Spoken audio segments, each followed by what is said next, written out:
Bene, cominciamo. Buonasera a tutti. Allora, questa serata, Grimelda, vi chiederete cosa c'entra l'associazione culturale con il metodo biodinamico, con l'agricoltura.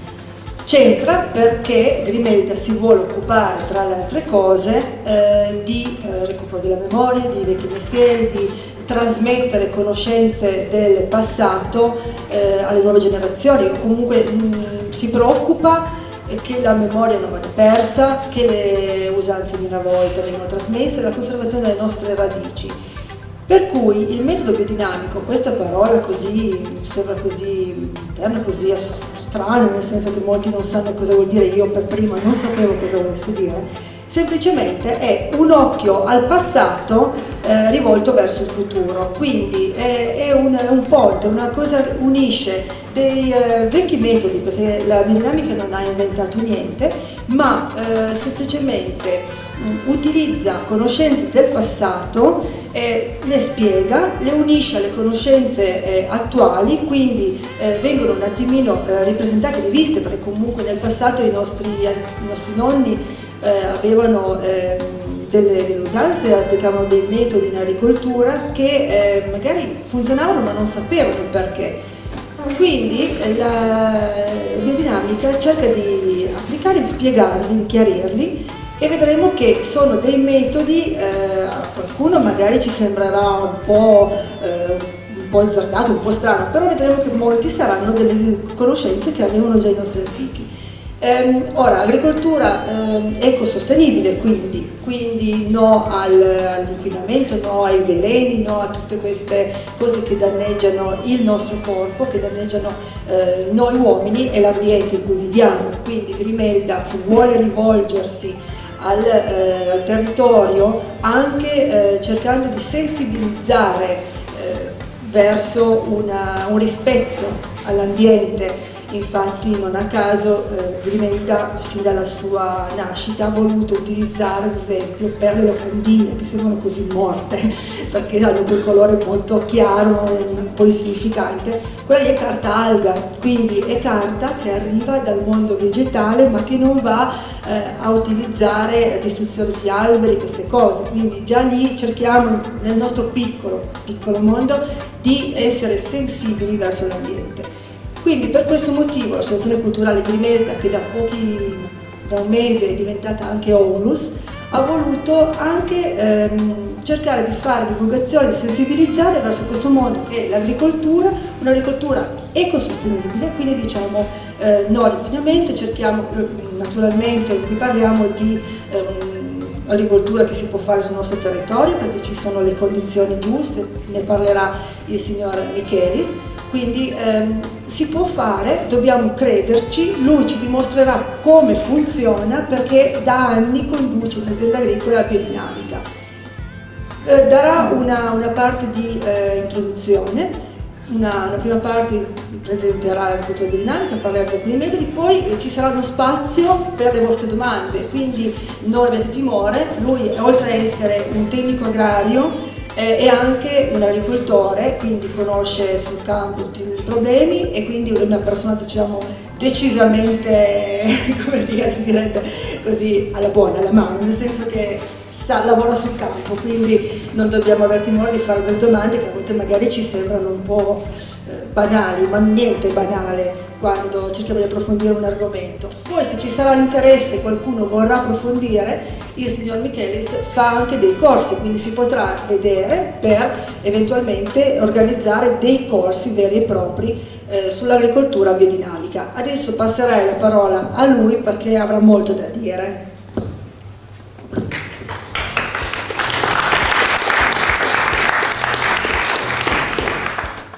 È vero che mi sentite? Lo devo usarlo? Non che sono più libero, ma ho la voce abbastanza poca. Allora, intanto ringrazio l'associazione Grimelda e i rappresentanti, ci eravamo visti anche una sera, ero venuto a sentire quell'incontro sulle malattie del castagno, che si parlava di un metodo di cura al cancro corticale. E quindi il tema agricoltura biodinamica, metodo ecocompatibile e agricoltura sostenibile. Io stasera veramente però nei tempi che mi sono dati, come è stato detto, per lasciare poi spazio, salterò un po' di qua, un po' di là, perché fosse un corso, c'è un ordine logico. Io cerco di toccare argomenti sperando di non annoiare, perché dico sempre, chi parla sta sveglio per forza, di là la sera siamo stanchi e quindi le cose diventano poi difficili. Però parlare di agricoltura biodinamica, io mi avvalgo di una lavagna, l'ho chiesta, la chiedo sempre, perché così si pasticcia e forse rimangono più chiare alcune cose, anche se la biodinamica non è una cosa difficile, ma nello stesso tempo bisogna un po' cercare di entrare in questo metodo che per tanti penso sia sicuramente anche una parola nuova. Agricoltura biodinamica, che cos'è, cosa vuol dire? Allora, intanto ha detto bene chi mi ha introdotto. Faccio una premessa, io non vi dico niente che ho inventato io. L'agricoltura biodinamica nasce nel 1923 con un signore che si chiamava Rudolf Steiner, scritto Steiner, basta viaggiare su internet, su qualunque motore di ricerca trovate, c'è un'associazione nazionale, si sono creati dei gruppi, eccetera. Quindi nasce nel 23, ma il primo pensiero che vorrei fare è proprio quello, perché nasce in quegli anni e chi è che ha stimolato lo Steiner a parlare di biodinamica. Ecco, ci faccia riflettere quello che nel 1923, quindi 85 anni fa, alcuni agricoltori, lui ha fatto un corso in Slovenia, alcuni agricoltori, lui era un fisico, un matematico, un antroposofo, insomma era una persona, un filosofo, uno che probabilmente in una scala in cui bisogna così salire, ognuno di noi deve salire, era abbastanza su, no? Come dire, aveva tante conoscenze di vario genere. Gli hanno chiesto gli agricoltori, ma lei che è uno che non che la sa raccontare, insomma brevemente avrebbe qualche indicazione per la terra che è stata? Quindi 1923 qualcuno cominciava a dire che madre terra, i terreni di coltivazione in quella zona, ma anche in altre, erano stanchi, quindi non rispondevano più alle sollecitazioni delle concimazioni, e apro un'altra parentesi, di tipo organico esclusivamente perché la chimica parte un po' dopo, e quindi hanno detto la terra è stanca, noi ci accorgiamo che non risponde più a quello che vorremmo, se lui poteva dare delle indicazioni. Ha fatto 4 incontri a Koblenz, da lì nasce ufficialmente l'agricoltura biodinamica, metodo che tuttora è applicato in tutto il mondo. Vi posso dire che Germania, Austria, Svizzera, Svezia, Stati Uniti hanno la facoltà di agraria che laurea tecnici agronomi in agricoltura biodinamica. Noi a Torino negli ultimi 5 o 6 anni siamo arrivati a fare un corso di laurea in agricoltura biologica. Quindi, come dire, siamo un po' sempre a rincorrere, ma non l'Italia, anche altri paesi. Capirete, penso, alla fine della chiacchierata il motivo del perché questa agricoltura non è che non ha preso piede, ma che cosa ci sta dietro e quali interessi economici tocca, perché si capisce che fare agricoltura biodinamica è un metodo, è una filosofia, è vero, di etica, di chi si propone a farla, di chi acquista prodotti fatti con questo tipo di agricoltura. Però noi stasera, tranne qualche cenno, parleremo di agricoltura, ma la filosofia biodinamica si applica alla vita di ognuno di noi, alla costruzione di una casa, al giardino, agli animali, all'allevamento, alle stalle, alla disposizione, dalla porcilaia al gallinaio a quello che voleva, alla voliera. Quindi è un metodo, capito il metodo, uno dice coltivo baobab, faccio stalle, capannoni, giardini, pianifico l'area del comune, mi occupo di urbanistica, ci sta tutta la biodinamica, perché è un modo di vedere. Allora, questo modo di vedere parte da un presupposto che è totalmente diverso dalla classica agricoltura che conosciamo tutti. Allora, qui non è che io devo fare la lezione accademica, però 2 significati li devo dire, non posso usare altre parole, sono questi. Io penso che la maggior parte di voi, se chiedessi alla maggior parte di voi quanti tipi di agricoltura conoscono, mi rispondono 2 o 3, nel senso che la prima è l'agricoltura chimica, quella che, state attenti, erroneamente da tanti viene chiamata l'agricoltura tradizionale. Perché? Perché è tradizione usare chimico, ma la tradizionale invece è legata all'agricoltura biologica, che è un po' quella dei nonni. Quindi l'agricoltura chimica si chiama convenzionale, finisce in ale ma una è convenzionale, convenzione che si usa al chimico, la tradizionale è quella che i nonni per tradizione si tramandavano sapere, e vedremo cosa fanno. Allora, l'agricoltura chimica è quella che permette l'utilizzo di tutti i prodotti di sintesi che l'uomo si è inventato, quindi antiparassitari, diserbanti, veleni, chi più ne ha più ne metta. E io faccio uno schemino che è questo, molto semplice. Una pianta qualunque, questo è un concetto importante, l'agricoltura chimica di una pianta qualunque di che cosa si preoccupa? Esclusivamente di tutta quella parte di terreno che le radici, è chiaro che se fosse una sequoia ne esplora parecchio, se è una patata o un'insalata ne esplora meno, ma si preoccupa esclusivamente di che cosa c'è in quel terreno dove quel seme o quella pianta verranno messi, sapendo le esigenze della pianta, cosa c'è nel terreno, per differenza di cosa manca si mette cosa manca, e quindi chimicamente si corregge. Ci si preoccupa poi nella parte superiore di curare la pianta perché non prenda funghi, insetti o altre malattie, ma la visione è vedete voi, è esclusivamente quella di preoccuparsi di cosa c'è. Quindi non si preoccupa che quella pianta non è un'entità che vive da sola, ma vive in un ecosistema. Cioè, per dirla tutta, un orto di Caraglio, io sono di Ormeo originario, lavoro alla comunità montana di Ceti, un orto di Caraglio, voi mi dite patate, pomodori, sarà bene lo stesso orto se metto il cuore di bue fatto a Ormea, a Ceva, a Bernezza, a Cervasca? Assolutamente no.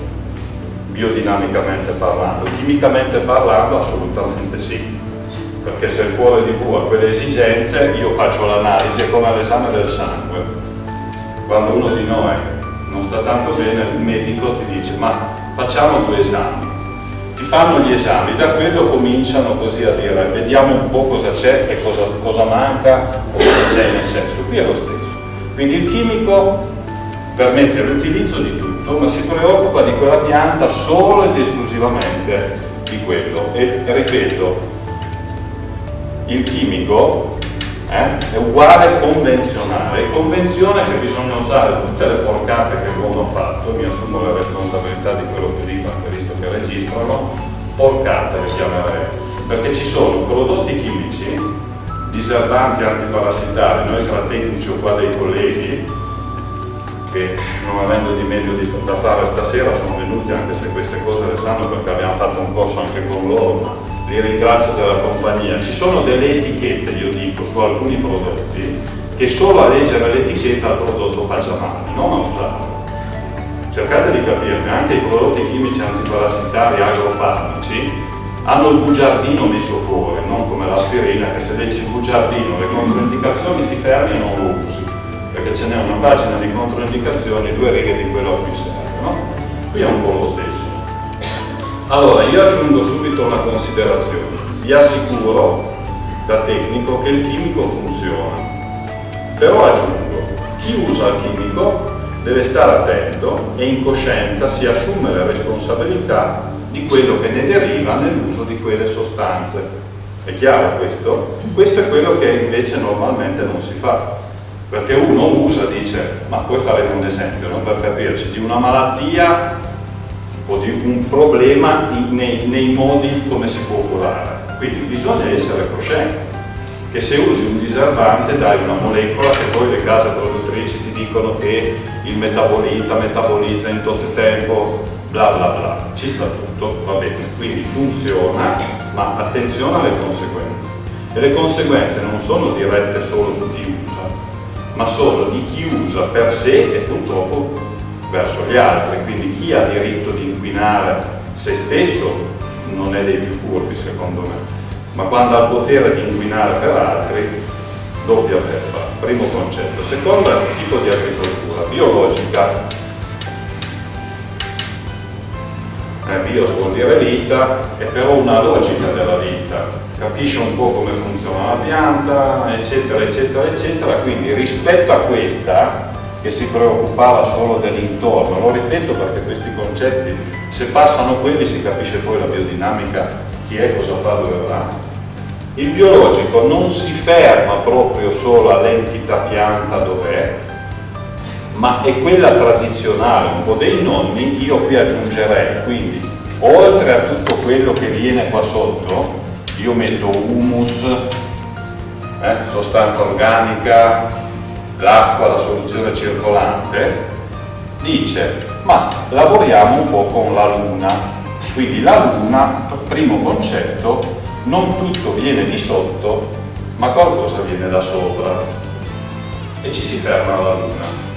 Questa è quella tradizionale dei nonni.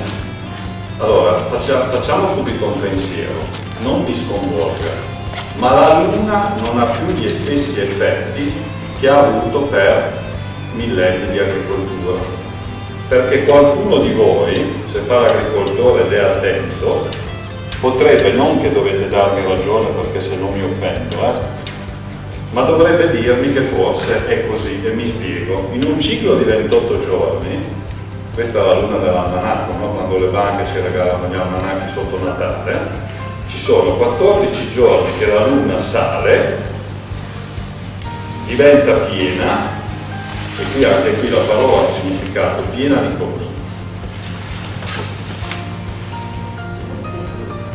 Piena di luce, questo deve essere chiaro. Qui c'è dell'energia elettrica che illumina, ma l'illuminazione è una cosa, la luce è un'altra, è la luce vera. Quindi piena di luce per poi spegnersi e diventare da crescente a calante. Tutti voi che fanno un po' di agricoltura mi insegnerebbe che se semina un'insalata, la semina da qua in avanti, giusto? Perché luna calante cosa vuol dire? Le energie calano a terra, io semino, quella piantina radicherà bene, poi farà le foglie eccetera. Però chi è che mi spiega? I miei agricoltori, non che a Cera siamo diversi di qua, io lavoro là, altri lavorano in altri posti. Quando parli di questo poi arrivano, o te lo dicono anche senza fare le serate e le chiacchierate, ti dicono: ho seminato in luna calante, l'insalata è andata a fiore, monta. Allora qui bisogna fare un pensiero, perché se la semino qui che la luna cresce, mentre cresce tira su, mi fa montare l'insalata. I nonni da sempre mi hanno detto: semina in luna calante, trapianta le patate in luna calante, fai nella luna buona e non nella luna nuova, giusto? Allora bisogna fare dei pensieri, dire: l'ho seminata in luna calante, montata è colpa del seme. Non c'entra niente, c'entra la luna, che se cambia l'effetto, e non è oggi che l'ha cambiato, o ci si adegua e si va nel nuovo mondo o si rimane indietro. La luna è sempre quella, e fisicamente è sempre quella. Però vi confondo già subito, in cielo è una, ma i cicli della luna sono due, perché uno è quello a cui siamo abituati dall'almanacco, no? Che ha 28 giorni in 4 quarti, ma quello è un ciclo.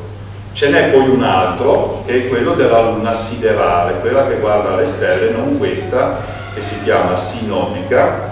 Sinodo, il Papa fa il sinodo, convoca i vescovi a Roma, incontro dei vescovi, sinodo. Sinodica è l'incontro con i pianeti, siderale l'incontro con le stelle. Premetto che il Sole è una stella, quindi dialoga in un modo diverso con un ciclo diverso, dove i cicli sono di 29 e di 27,3, che per comodità, questo è il limite, viene eliminato. 9, 7, 16, 56 diviso 2, siete convinti che fa 28, ma sono due cose completamente diverse.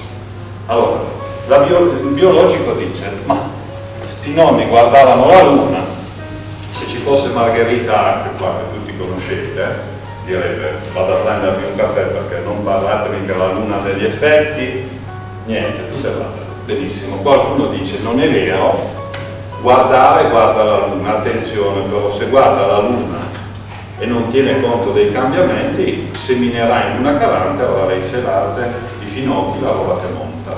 Quindi questo cominciamo a fare dei pensieri. Il terzo tipo di agricoltura, quella di cui parleremo un'oretta stasera, è l'agricoltura biodinamica. Allora, bio sempre vita, però qui c'è il dinamismo, qualcosa di vivo. C'è il ritmo qua, la natura ha dei ritmi che sono le stagioni, che sono gli ecosistemi, che bisogna capire che un'insalata non è solo un'insalata, perché al di là di cosa prende nel terreno, ha bisogno di tutta una serie di cose, quindi nell'ecosistema dove ci sta quell'insalata, se io vicino non all'ombra fisica o delle piante di un certo tipo, non gli do le energie di cui ha bisogno. Verrà un'insalata, ve l'assicuro, farà delle belle foglie, dei bei cespi, la mangeremo. Però qual è il concetto della biodinamica? Anzi, i 3 principi della biodinamica sono molto semplici. Il primo è mantenere la fertilità nel terreno. E per fertilità si intende un buon livello di humus che non dovrebbe mai scendere sotto il 3%. Allora vi dico una cosa, a livello nazionale la media dei terreni è 0,8 in calo, la percentuale di humus a livello nazionale, a fronte di 700-800 quintali ettaro all'anno di letame, urea, nitrati, eccetera, eccetera, non c'è mai niente. Cioè il terreno non ce la fa più a riprendersi, a riconquistarsi quell'humus che permette la vita dell'ombrico, e che se c'è l'ombrico vuol dire che quel terreno è vivo, e vuol dire che quel terreno è vivo, primo concetto della biodinamica, humus, fertilità nel terreno, porta al secondo concetto, che è quello, piante sane che verranno e vivranno in un terreno sano, che svilupperanno dei frutti sani, che se i frutti saranno sani, terzo concetto della biodinamica, permetteranno agli animali, all'uomo, a chi ne mangia, di essere sani. Ben diverso che se io qui faccio della roba anche bella, ma dire sano è una parola grossa per non dire una bestemmia, non è detto che avrò frutti sani, non è detto che gli alimenti dati agli animali e poi noi ci alimentiamo di animali, vedasi carne, uova, galline, chi di più ne ha più ne metta, salta la catena. Quindi i principi qua sono ben chiari, sono 3. Fertilità nel terreno mantenuta con un buon humus, non col chimico. Se l'humus, la soluzione circolante, è quella OK, le piante staranno bene. Se le piante stanno bene sono meno soggette a parassiti. Se le piante stanno bene faranno frutti sani, chi se ne ciba sarà sano e starà meglio. Molto semplice, no? Quindi la biodinamica dice questo, ma poi dice anche un'altra cosa, che è fondamentale per capire un concetto, che è questo. Della pianta non si preoccupa solo di quello che c'è qua sotto, che si chiamiamolo humus per semplificare, va bene, quel terreno, ma dice non tutto viene da sotto, ma anzi molto di più di quello di cui hanno bisogno le piante scende da sopra. E lo dimostra il pensiero. Io so che qua c'è gente che ha già fatto corsi, colleghi, sentono cose già dette, ma l'esempio calzante è questo: asfalto di 8 cm rullato, compresso il cemento in un battuto di cemento per lì.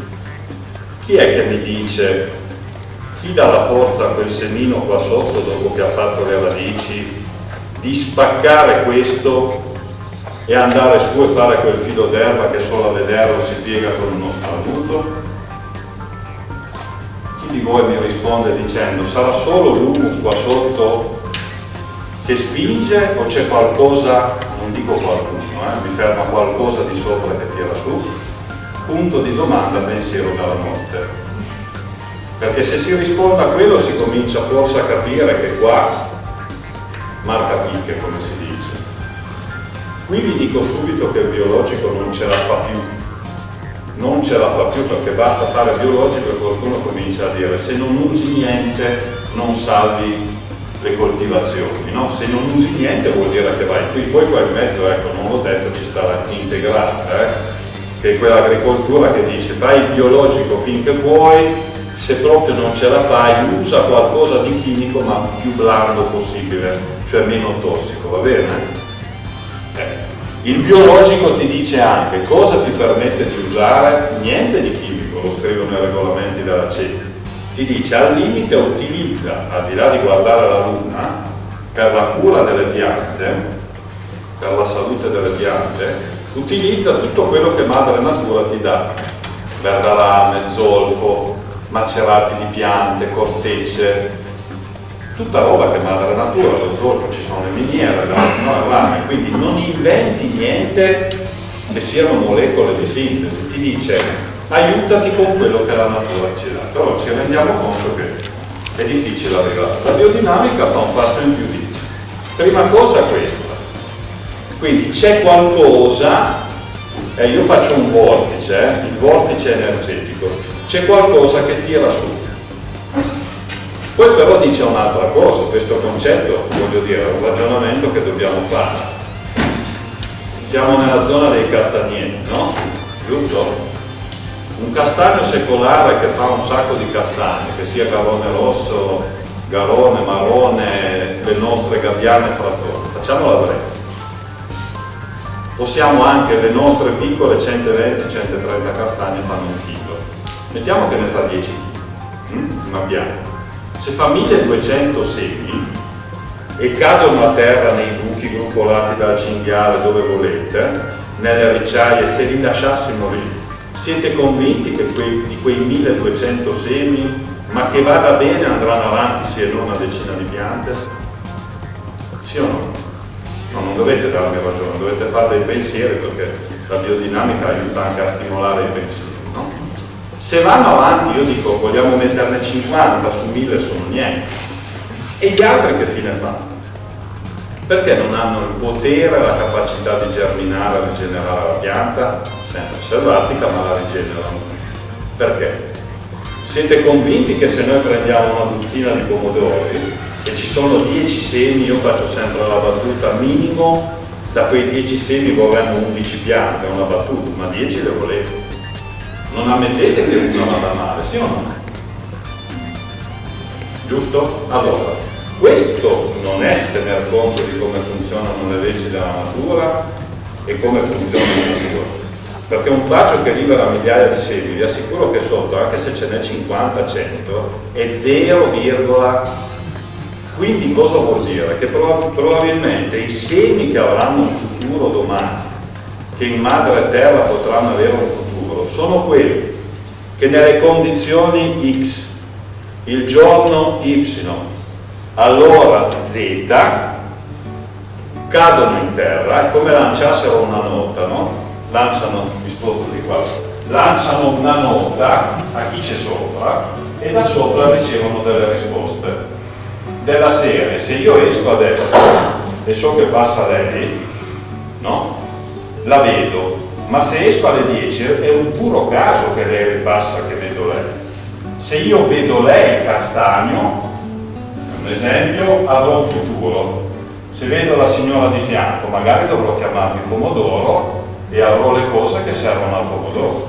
Madre natura fa così. Noi invece oggi vogliamo mettere i pomodori perché arriviamo prima dal lavoro, abbiamo 2 ore di tempo, ci mette bene e quelli devono venire su e fare i pomodori. Sì o no?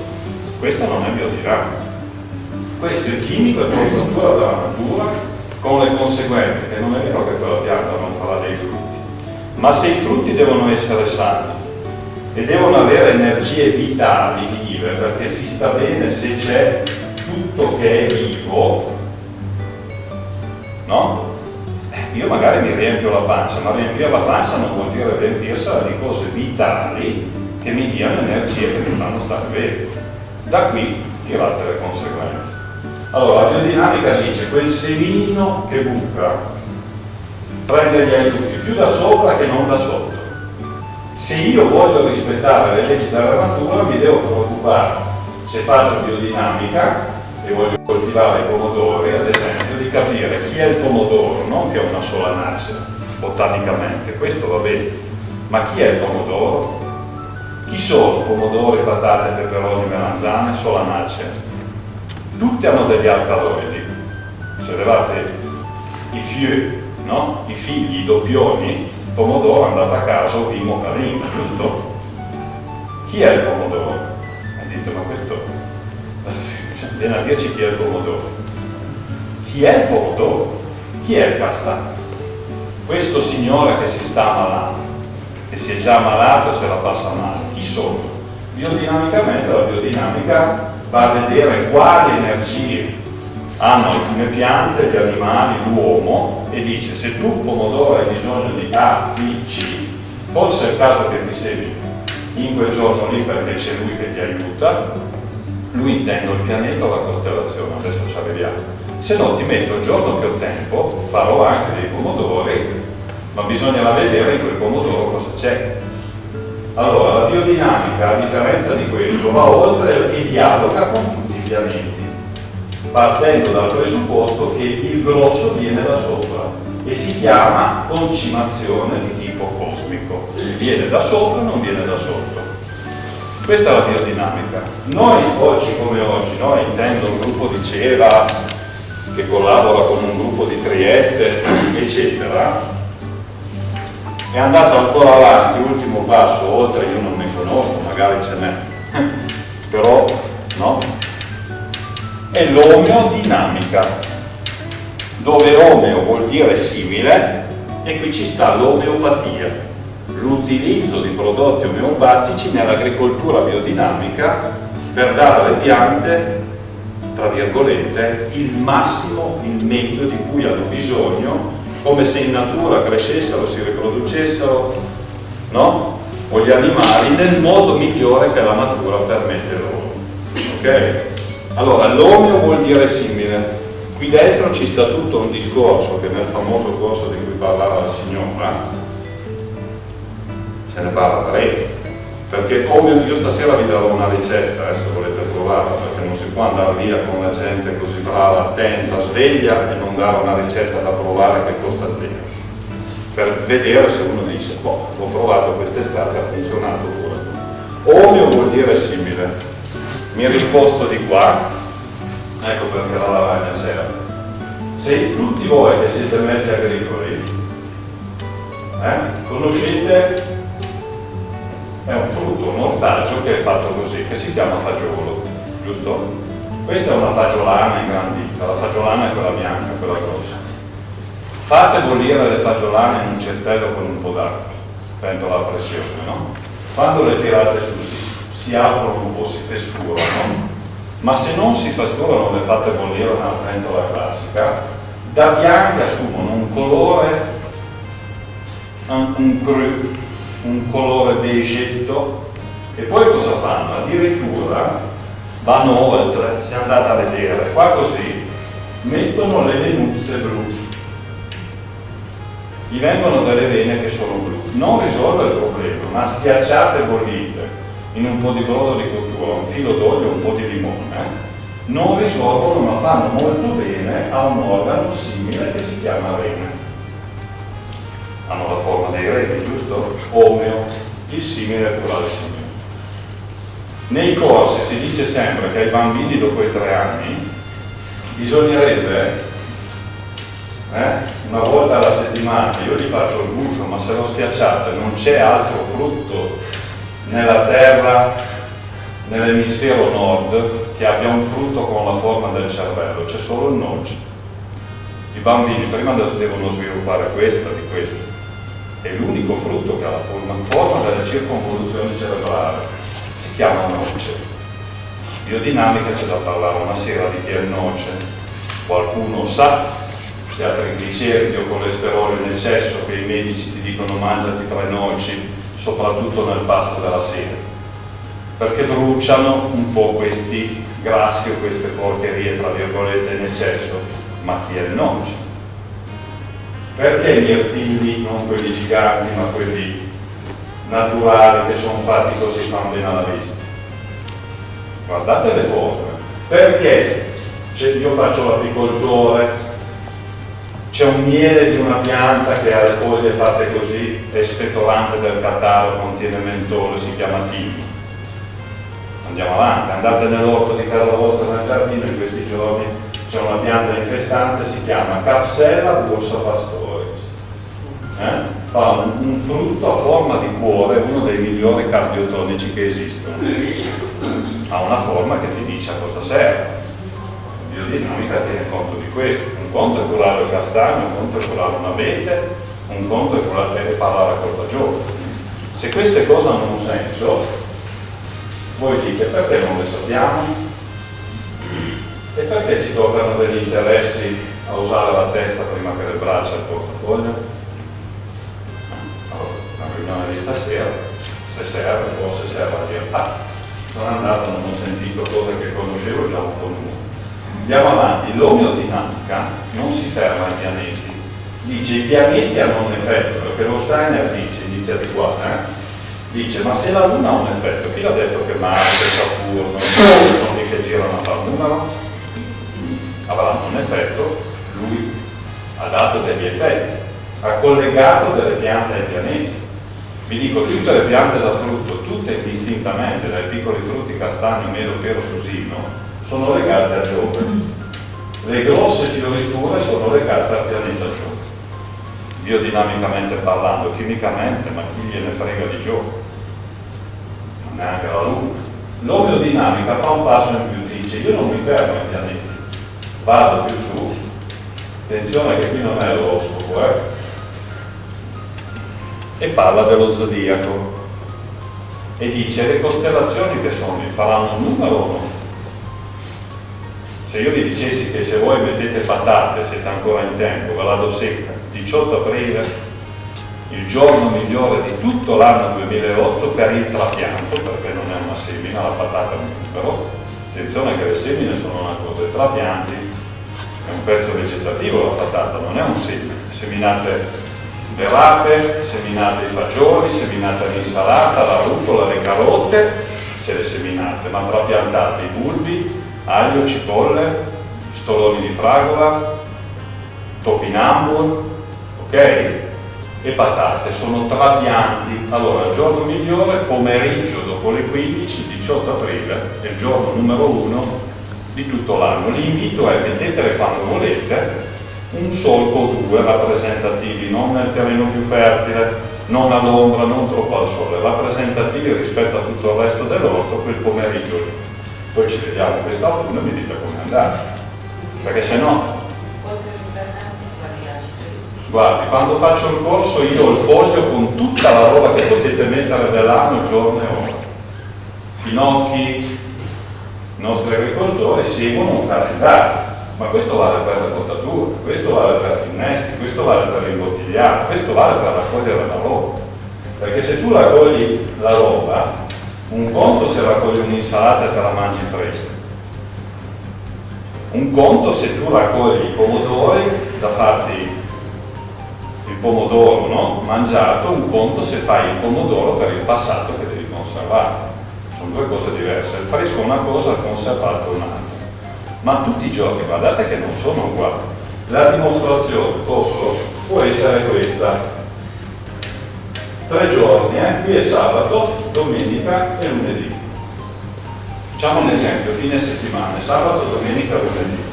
Allora, il sabato mia amica, no, mette le patate, uno a caso. Dice, ho messo le patate, ne ho messo questo campo fino lì. Ho messo agria, pintie un po' superata, desiree rossa, quella che volete voi, una varietà. Domenica non si lavora, sono già in pensione, ho già lavorato sabato, lunedì continuo, finisco il mio campo, il campo era quello, metà finisco. Poi vengono e ti dicono, agosto quando le patate del sabato hanno fatto in un modo, stesso solco, stessa schiena, stesso letame, stesso seme, che non è un seme, è un trapianto. Perché questa hanno fatto in un modo X e questa in un modo Y? Perché? Perché sabato quella patata che è finita in madreterra ha dialogato con qualcuno lassù. Sotto la schiena era quella, il letame era quello, la terra era quello, la varietà era quella. Ma lunedì lassù c'era qualcuno. Domenica c'è stato qualcun altro, scopriamo magari che lunedì lassù c'era un signore che si chiama Capricorno. Chi è nato nel Capricorno sa di essere una costellazione di terra, giusto? Le patate le mettete in terra o le mettete sugli alberi? E poi quello che mangiate dalle patate lo prendete da sottoterra o lo raccogliete come raccogliere una golden, una mela o una fonte? Allora devo lavorare con qualcuno che esclusivamente di terra lavora e dà energia. Ma prima del Capricorno andate indietro, chi c'è? Il Sagittario. Prima del Sagittario lo Scorpione. Ma lo Scorpione, sapete quelle patate lì cosa hanno fatto? Sono venute così hanno fiorito. Perché lo Scorpione fa fiorire le piante. Ah, allora vuol dire che c'è un senso, perché se no è inutile che stiamo anche a raccontarci. Queste cose sono tangibili. Uno dovrebbe, quando semina, che è attento, segnare. Poi il calendario esistono, Quindi questo è un esempio molto così per l'energia. Quindi 4 tipi di agricoltura sostanzialmente sono questi qua. Qui si usano prodotti omeopatici, di cui vi darò una ricetta stasera, che tutti potrebbero farsi, e i colori hanno un significato. Se mai farete un corso, guardate il bianco che è la vostra via, o il nero blu che è il colore neutro, si usano dei colori. Allora, chi è importante nell'agricoltura biodinamica prima del tipo di terra, dell'esposizione, di che cosa coltiva? Chi è importante? Io, la signora e lei, ma io, giusto? Siete convinti che pomodori, solanacee, peperoni, eccetera, ce l'hanno? Ma si chiama di specie. Come tutti i bovini sono accomunati da una serie di cose. Tutti i felini sono accomunati da una serie di cose. Tutte le conifere e sempreverdi hanno qualcosa in comune.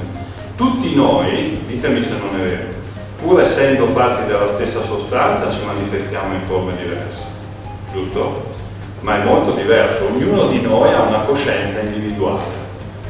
Io posso andare ai 90 all'ora in una curva che si prende ai 120, la signora gli gira così, la può fare ai 140. C'è una coscienza individuale. Allora, nella misura in cui uno lavora nel suo orto, nel suo giardino, con questo, e io non posso lavorare per la signora, posso dare una mano nell'orto, ma è lei che lavora, io. Allora, il corso di biodinamica dovrebbe sempre iniziare con una domanda: chi sono io? A seconda di chi sono io capirete tante cose, che ci sono degli io che con tutta la buona volontà, ben diverso da chi fa il chimico, perché tutti, se usano la varietà di Finocchio X, concimano col prodotto Y, fanno tutta una tecnica culturale chimica, triche branca, setterello più o meno quello, i risultati sono quelli. Ma non tutti io saranno portati per fare finocchio, non tutti io saranno portati per coltivare castagni, non tutti saranno degli ottimi allevatori di bovini piemontese, di api e di Angus, o apicoltori o gente che alleva gli ovini. Ci siamo, non possiamo essere tuttologi. Allora ci pensa poi la natura. C'è gente, vi dico, le api sono un mondo evolutissimo, ma c'è gente che può provarci tutta la vita, non che non farà un po' di miele, ma non ci azzeccano, come direbbero di piedi, ma perché non è che c'è una cattiva volontà.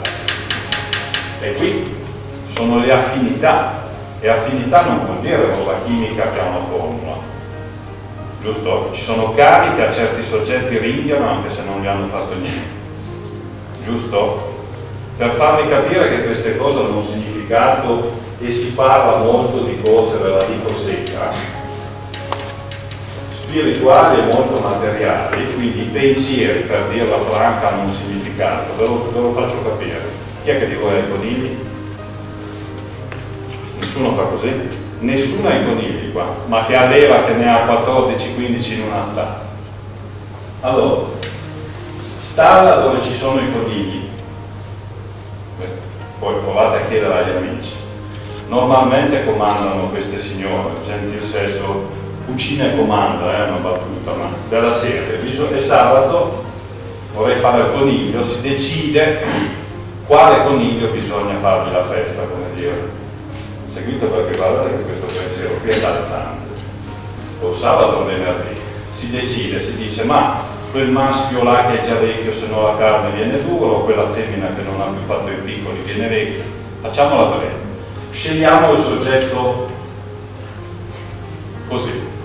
Allora, chi va a prenderlo nella conigliera, tutti quando entrate si nascondono, ma quello che si va a nascondere nel posto più difficile da trovare è lui. Avete fatto il pensiero in casa, lui se la sente arrivare, non mica gliel'avete detto. Voi potete sorridere, sconvolgerli, però chiedete a chi è il coniglio. Chiedete chi è il coniglio, dove va a ficcarsi questo qui. Questa è la dimostrazione che guardate che i pensieri fanno più male delle volte che l'uso della zappa. Il pollice reale che cos'è? Cos'è il pollice reale? 4 persone, stessa situazione, stessi balconi, stessa fioriera, stessi gerani, stesso corpo, stessa irrigazione, una dei parigini che l'altra invidia li metterebbe al diserbante, lei ha fatto lo stesso, i parigini, dico le surfigne, quello che volete, non vengono. Dov'è la risposta? Dov'è la risposta? Il pollice verde vuol dire quanto ci metti di io. Quello spot bello, l'amore per la terra da solo con i frutti, l'hanno preso a prestito. È vero. È vero, ma l'ho messo in pratica, se no 10 cene di pomodori e 11 bianchi, ma la natura non fa così. Se ne avete basta, io sono le 10 pianto lì, se no vorrei dirvi ancora 2 cose, una ricetta così, poi vi lascio le domande. Allora, cominciamo a capire che cos'è la biodinamica. Io dico sempre, nel dubbio, non dovrei dirlo perché tanto io non lo prescrivo, il chimico sappiate che funziona, con le conseguenze che ne derivano. Il biologico diventa sempre più dura, c'è una strada alternativa percorribile, ma usando molto la testa, e voglio dire molto di noi dobbiamo metterci nel rispettare madre terra e tutto quello che sta sopra.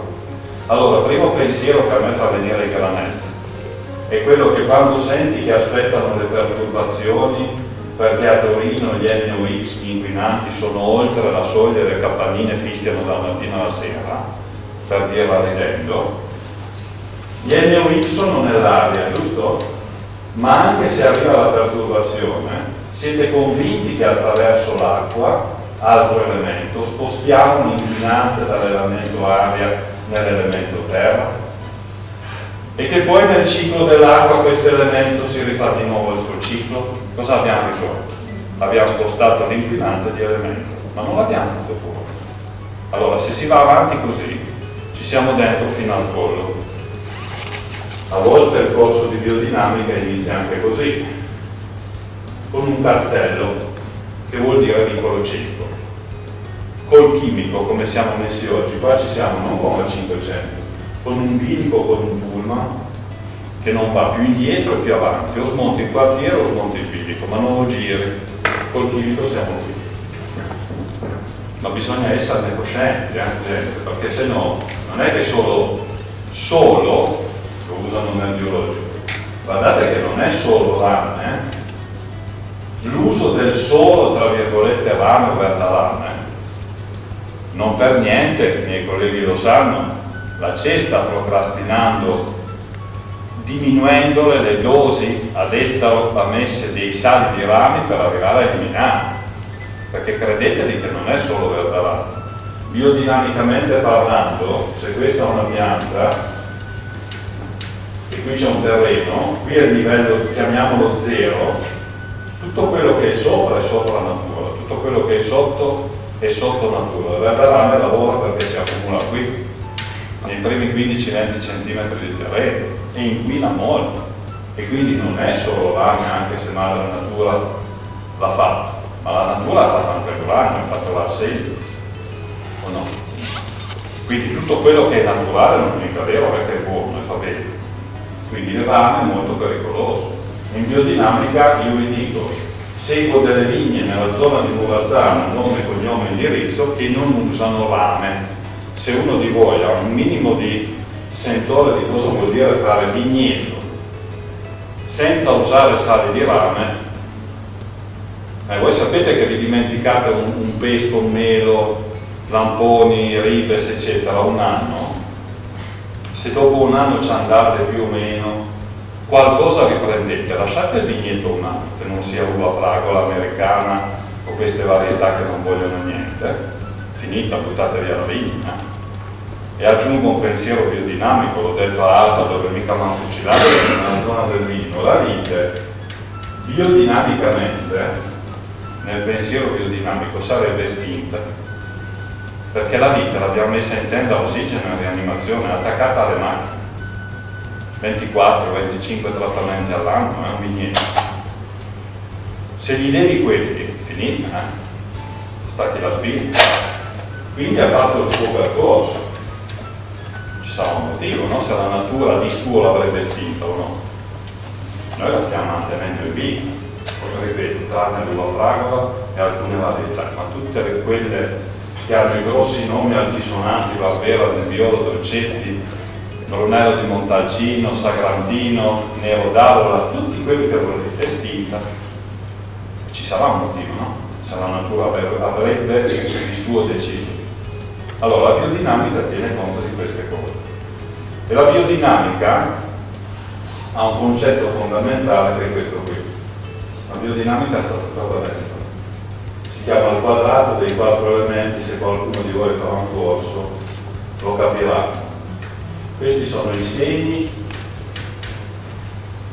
i 4 punti cardinali. La biodinamica sta qua, ma qui ci sta casa vostra, qui ci sta il giardino, ci sta il capannone, il pollaio, la strada, sta tutto lì.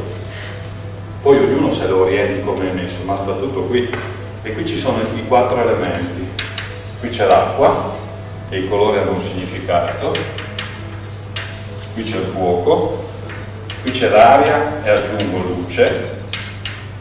E qui c'è l'elemento terra. E badate bene che le frecce girano in senso orario. Nel nostro emisfero c'è solo ed esclusivamente una pianta che ha il potere di comportarsi contrariamente a come funziona lì. Sapete qual è? Chi lo sa deve stare zitto, perché se no suggeriscono laggiù. C'è solo una pianta, questo dimostra di nuovo che pur lavorando in campagna non è che più di tanto seguiamo la natura. È il fagiolo che non va su in senso orario, lui va su così. Il fagiolo rampicante va su al contrario. Provate a legarlo in senso orario, si srottola la terra. Siete convinti? Ve l'assicuro. Viceversa, un glicine che va su così, il mio consiglio finché è piccolo, tagliatelo, riportatelo indietro e mettetelo così, fiorirà. Se va su al contrario non vi fiorirà mai. Ci sono delle leggi nella natura. Perché va su così il fagiolo? Il fagiolo è una leguminosa, famiglia trifoglio, medica, gaggia, robigna, caccia, chiamatela come volete. Maggio ciondolo, quello che fa le ghirlande, piselli, fave, giusto? Sono piante che migliorano il terreno perché hanno una grossa potenzialità. Hanno dei batteri sulle radici che sono azoto fissatori. Nell'aria c'è tanto azoto. Cosa fanno? Fissano l'azoto atmosferico e lo portano sotto. Allora una pianta che si prende il concime dall'aria può anche permettersi di andare su come vuole, ma solo lei, le altre no. Perché la massima quantità di azoto è nell'elemento aria, la massima quantità di ossigeno è nell'acqua, la massima quantità di carbonio nella terra, la massima quantità di idrogeno identificata nel fuoco. Qui ci sta tutta la biodinamica, qui ci potete mettere l'orto se volete farlo bene in casa vostra, se volete vi faccio un esempio, biodinamicamente parlando sta lì. Però voglio dimostrarvi quello, perché funziona così. Il ciclo è questo. Facciamolo con l'uomo. Si parte caldi dalla pancia di mamma e si contrae subito un debito più 36 gradi. Si nasce caldi, no? Un bambino di gomma si succhia la luce del piede, si piega, eccetera. Piano piano gattona per poi, a staccarsi da terra, si eleva nell'elemento aria. Giusto? Guardo le signore perché le mamme eccetera. Nella vita si mangia, si beve, metabolismo, tutto quello che circola in noi, metabolismo e catabolismo, rifiuti, pipì, popò. Acqua identifica tutto quello che circola. Siete convinti? Si nasce caldi, ci si eleva nell'aria, metabolismo per la vita non si sa quanti anni, per finire come? Non vi faccia ridere ma è vero, in orizzontale col femore rotto in madre terra, col colore viola del rigor mortis. Funziona così, perché vi dimostro il contrario come succederebbe se la cosa andasse come va al fagiolo. Cosa succede quando la terra in noi entra nell'acqua? Acqua vuol dire regno, calcoli. Se la terra entra nell'acqua in noi, calcoli, cistifera, renella, più ne ha più ne meno, ok? Ma la tapponiamo ancora. Cosa succede quando l'acqua entra nell'aria, nei polmoni? Edema o edema polmonare. Ma se ti prendono in tempo, ti drenano, la tapponi ancora. Cosa succede se l'aria va a finire nella circolazione sanguigna? Embolo, non la racconti più.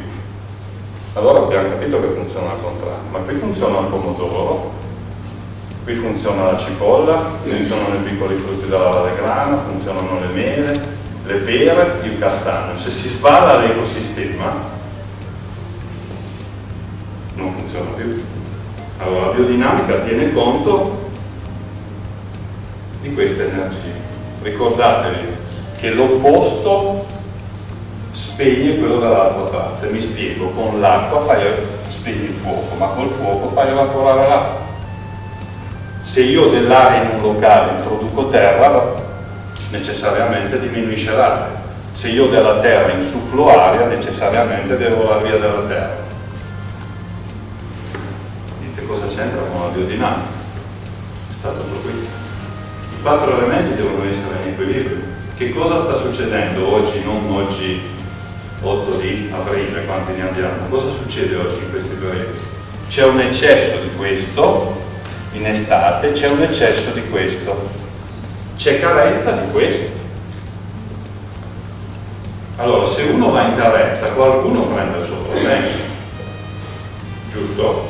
Ma se c'è una carenza di acqua, guardate un po' qui cosa succede, perché la freccia gira così e questa è quella che si chiama la diagonale della vita. Perché se io prendo O e aggiungo H, ho l'acqua che è la vita, non c'è vita senza acqua. Se io lo tratteggio, usassi questa, c'ho C più N che è uguale a cianuro, che di vita la del mondo. Allora è molto diverso fare dei pomodori orientati in un modo rispetto ad altri, saranno sempre pomodori, non è che questi ci avvelenano, ma di vitale zero. Sono tutti brasati, quindi qui ci sta la vita, ma qui ci sta anche il nostro alloggio, perché nella pianta questi elementi sapete dove sono? Sono qua. Nella terra, direte, bella scoperta. C'è l'elemento radice della pianta, bella scoperta, mica tanto. Poi lo vediamo. La foglia è il laboratorio che lavora tutto quello che è acqua, la soluzione circolante, la fotosintesi clorofiliana, la linfa. Il fiore, siete convinti che i fiori vengono nell'aria? Non troverete mai un fiore sottoterra. Quindi qui ci aggiungo ancora foglia. Dopo il fiore, se è fortunato che gli insetti, il polline vola, cosa succede? Verrà il frutto e siete convinti che tutti i frutti devono maturare nel calore, quindi calore lo scriviamo fuori, quindi non vi confondo. Perché un frutto maturi bene deve maturare nel calore. Allora questo è l'ordine. Un semino che cade a terra, siete tutti convinti, prima fa una radice, poi esce, fa le 2 foglie, poi andranno fatte i fiori che a sua volta diventeranno frutti. Allora vi ho detto, non sia scontato che la terra e la radice viene nella terra, perché le colture idroponiche, quelle fatte in acqua, eliminano la terra, quindi una fragola, un'insalata fatta solo in acqua manca di un elemento che è il primo di cui ha bisogno un seme quando germina. Allora, come farà quell'insalata fatta in acqua, quella fragola? a noi che cosa darà? Sapete cosa succede nel deserto? Nel deserto, rispetto a quello, se vi ho detto che prima un semino germina tra le radici, poi fa le due foglie.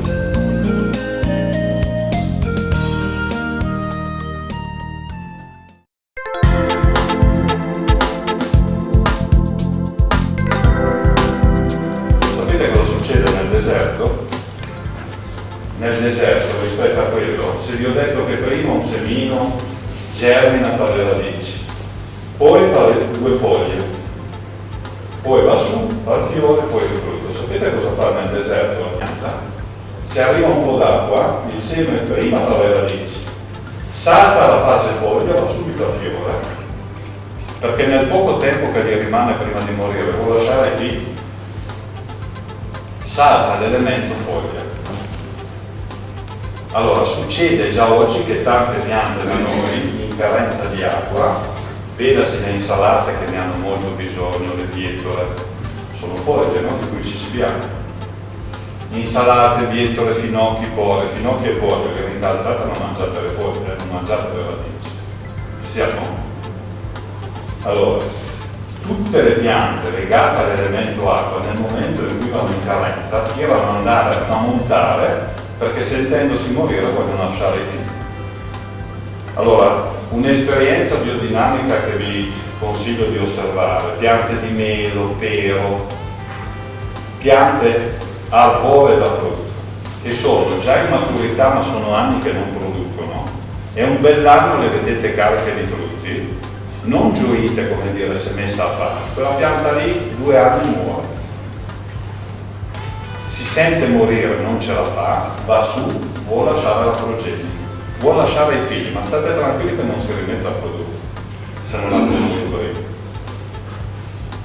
Queste qua nel chimico, queste considerazioni non si fanno, ma sono importanti. Vi dico ancora una cosa, la metto qui ma non c'entra. Qualcuno di voi, vedo tante signore stasera, per caso uso omeopatia o fiori di Bach? Vedo dei sì timidi, di quale signore, perché noi uomini senza offesa siamo un po' non più resti, loro utilizzano di più perché vabbè, hanno un altro libro, ecco, più aperto, no? Allora, se avete ancora voglia, solo sempre per far capire dei pensieri. Se è vero che tutte le piante, un seme di una pianta, quando cade a terra, no? Siete tutti convinti che è la prima cosa che fa una radice. Se qualcuno non è convinto lo despiega. Tutti convinti. Poi che cosa fa? Allora, se una pianta tendenzialmente annuale, che nell'anno fa il ciclo, emerge, fa 2 giorni. Ci siamo. Di qua è caduto un seme di tiglio, di castagno, di pero, di melo, di susino, di albicocco, una pianta arbore. Sapete cosa fa? Prima fa un pezzo di fusto, poi fa 2 foglie. Molto diverso. Cosa fa? Prima qualcuno la chiama su, poi fa le foglie. Quindi questa molto cosmica tirata su, questa molto più terrestre perché sta giù.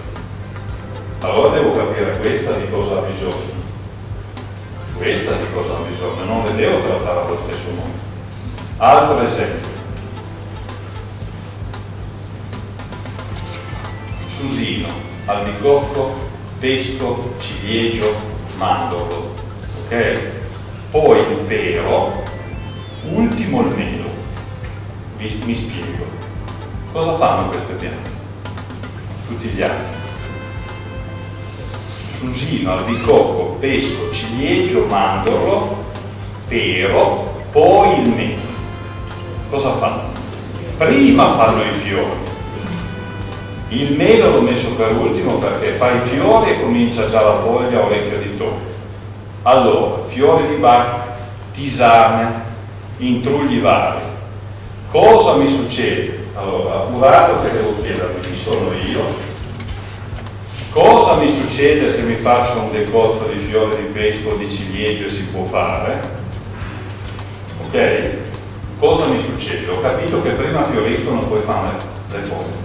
Se mi faccio una tisana di tiglio, prima fa le foglie, poi fa i fiori, o no? Castagno, prima fa le foglie, poi mette i gattini, fiorisce. Sì o no?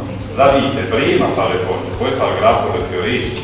Allora ho capito che pianta ho davanti, ho capito chi sono io, con che pianta mi curo, mi nutro, utilizzo, perché se no faccio delle cose che non hanno né cielo né terra. E non che domani mattina ti svegli dalla tisana di tiglio a quella di pesto e ti viene l'acetone o il bubù. Non succede mai le cose come nella medicina allopatica, che se ti becchi la pastiglia che non va bene ti pieghi dopo. Queste cose qui lavorano sulla lunga distanza, quindi occhio a usare omeopatia, fiore di Bach tanto perché fai, perché gli effetti sono maratoneti questi, però avete capito? C'è un conto che io mi cibo di pruni e susine, ciliegie al bicotto, un conto che mangio mele, un conto che mangio castagno. Al di là degli aspetti organolettici, di cosa c'è in quei frutti, proteine, zuccheri, chi più ne ha più ne metta. Questo non c'entra niente dal punto di vista energetico. Vedo 2 bottiglie d'acqua? Sì. No, ma non perché io ho sete, non è per questo. Quell'acqua lì, batteriologicamente pura, ma quello è un concetto valore dell'Asia. Batteriologicamente pura, energeticamente morta. Perché se voi andate a una sorgente, prendete l'acqua, la imbottigliate in vetro o in plastica, 5 giorni, il 6° giorno cambia gusto, lo sapete? 5 giorni sta viva, al 6° è morta. Chi è che mi spiega, a parte quella addizionata di CO2 alla naturale, come è fatta a un anno e mezzo? Non rimane viva, rimane batteriologicamente pura, non con i batteri fecali, ma questo è un concetto dell'Asia, di potabilizzazione, concetto energetico, irrigato 2 gerani, le signore, uno sempre con acqua passata in plastica, uno con acqua passata in vetro. E capirete subito che non sto dicendo delle fesserie. Allora, quanta acqua beviamo noi? Quanta acqua bevono i bambini? Che acqua gli diamo? Gliela diamo viva o gliela diamo morta? Se gli diamo della roba morta stanno bene, staremo bene, abbiamo bisogno di energie vive. Non mangiamo roba morta, non beviamo roba morta, no? Io sto zitto, se avete qualche domanda, mi sembra che siete già. Poi vi do la ricetta, se nessuno ha niente da chiedere, perché la devo dare. Avete qualche curiosità? So che sarebbero tanti, però.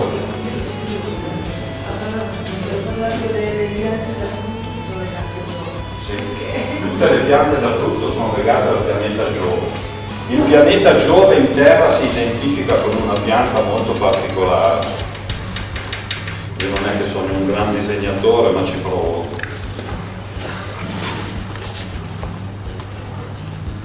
Che in questa stagione sta andando di moda adesso, si chiama tarassaco.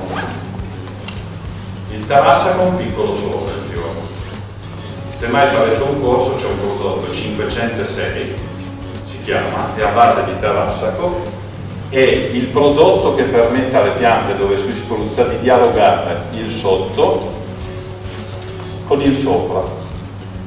Fatto salvo, lo dico, che qui in mezzo non ci sia il chimico o l'inquinamento, perché se io sono di Ormea stasera avessi parlato in ormeese, non è piemontese, era arabo, non ci saremmo capiti, perché sopra capisca farli con sotto, ce l'ha la stessa lingua, giusto? Se c'è il chimico in mezzo cambia la lingua. Salute.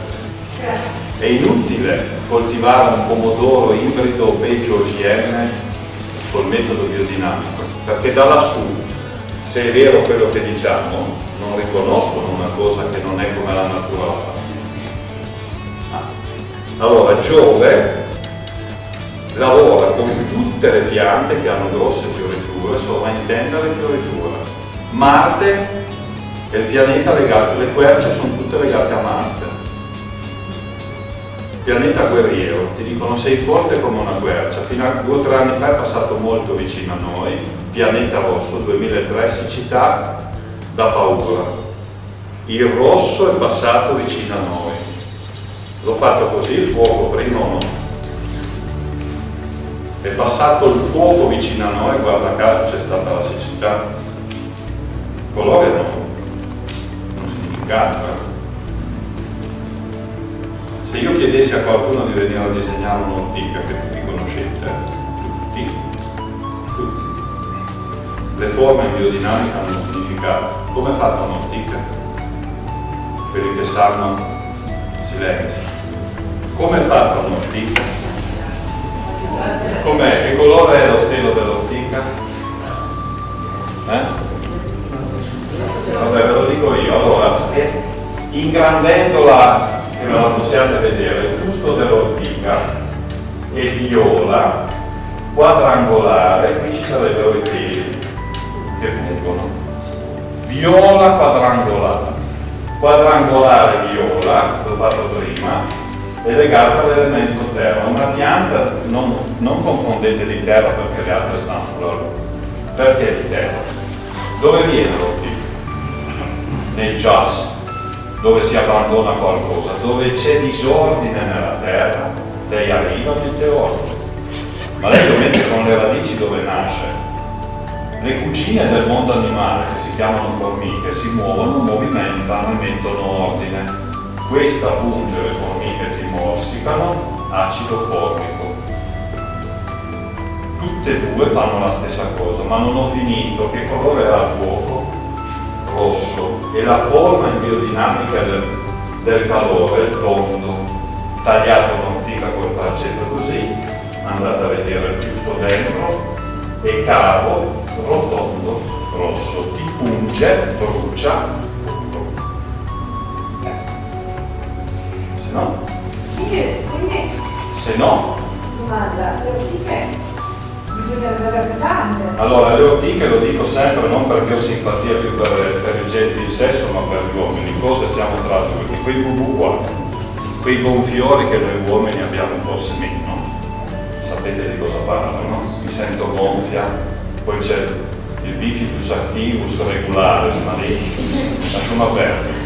Allora, seriamente, quei bubù di gonfiore sono nella zona dell'acido formico, ossalico, formico, metabolismo. Tra virgolette, cercate di capirmi, il colore dell'acqua è la blu. È un qualcosa legato alla flora batterica dove c'è circolazione, avevamo messo la circolazione, il metabolismo, si cresce, eccetera, sì o no? Questo metabolismo va un po' fuori fase, quindi tra virgolette, eccesso, non che si metta a bollire l'acqua, eccesso di flora, di liquidi che non sono a posto. Con cosa si fa evaporare l'acqua? Col fuoco. Mangi le ortiche sbolentate nel cestello con un filo d'olio, non risolvi ma le metti in sesto. Chi è che schermava l'acqua? Il fuoco. Se il fuoco è in eccesso ci va l'acqua. Qui c'è troppa acqua, ci va il fuoco. La cura non risolve ma serve, ortiche sbollentate, germogli di rovi, quelli che adesso ricalzano, che quando li prendi le spine non pungono ancora. Avete presente di cosa parlo, no? Se li prendi adesso si agganciano alla pelle, ma non li senti pungere. Si prendono le punte di ortiche quando hanno la terza, quarta foglia in altezza, cestello, acqua, un velo, vapore, si prendono, con cosa le condisce? Un filo d'olio, ma l'olio che cos'è? È un'acqua che brucia, o no? L'olio di oliva brucia? E direi. Quando morivano una volta in casa, 2 bicchieri pieni d'acqua, un velo d'olio, lo stofino e si faceva legge di notte. Tutte cose che a una certa età le ha fatte nei paesi. Però olio, lampada ad olio. L'olio brucia, se il fuoco condisci con il fuoco o col limone, brucia il limone? Sì, o con un po' di sale, brucia il sale? Sì, sembra fuoco.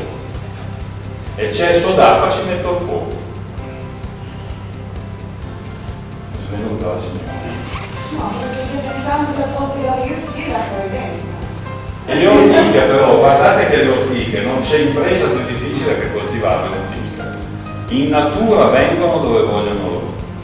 I jazz, no? Eccesso di flora ammoniacale, tanto azoto, disordine nel terreno, arriva l'ortica, mette ordine. Altro posto dove viene l'ortica.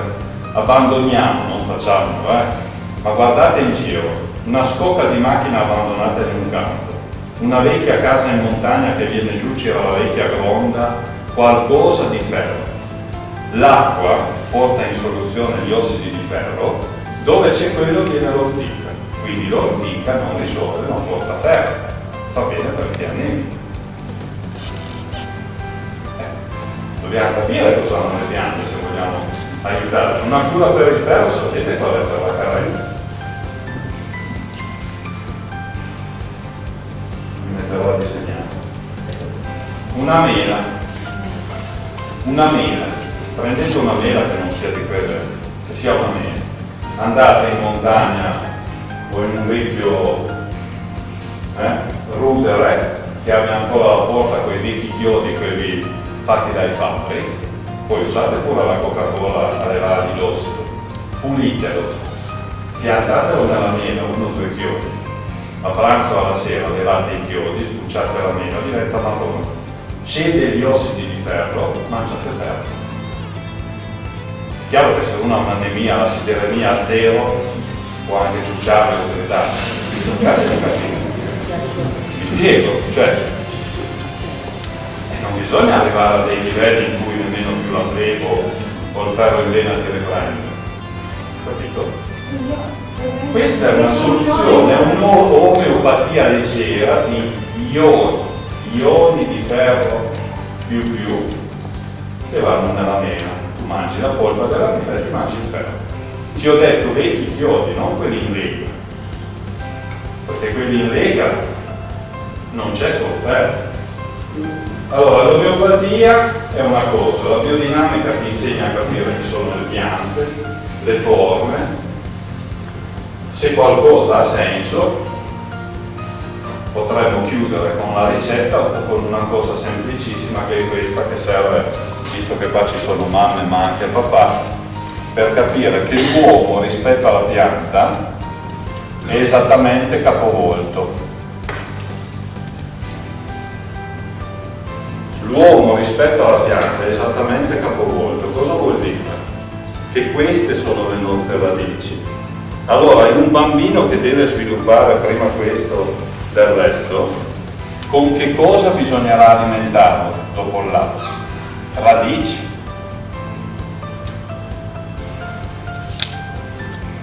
Non Kinder cereali, perché Kinder cereali sono qui, sono nel fuoco.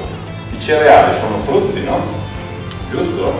Si comincia con le radici, le carote frullate, le pattette piano piano, le patate schiacciate, la rapa rossa, radice sviluppa testa, poi il bimbo cresce, siamo oltre lo svezzamento, non l'insalata cruda, le bietole,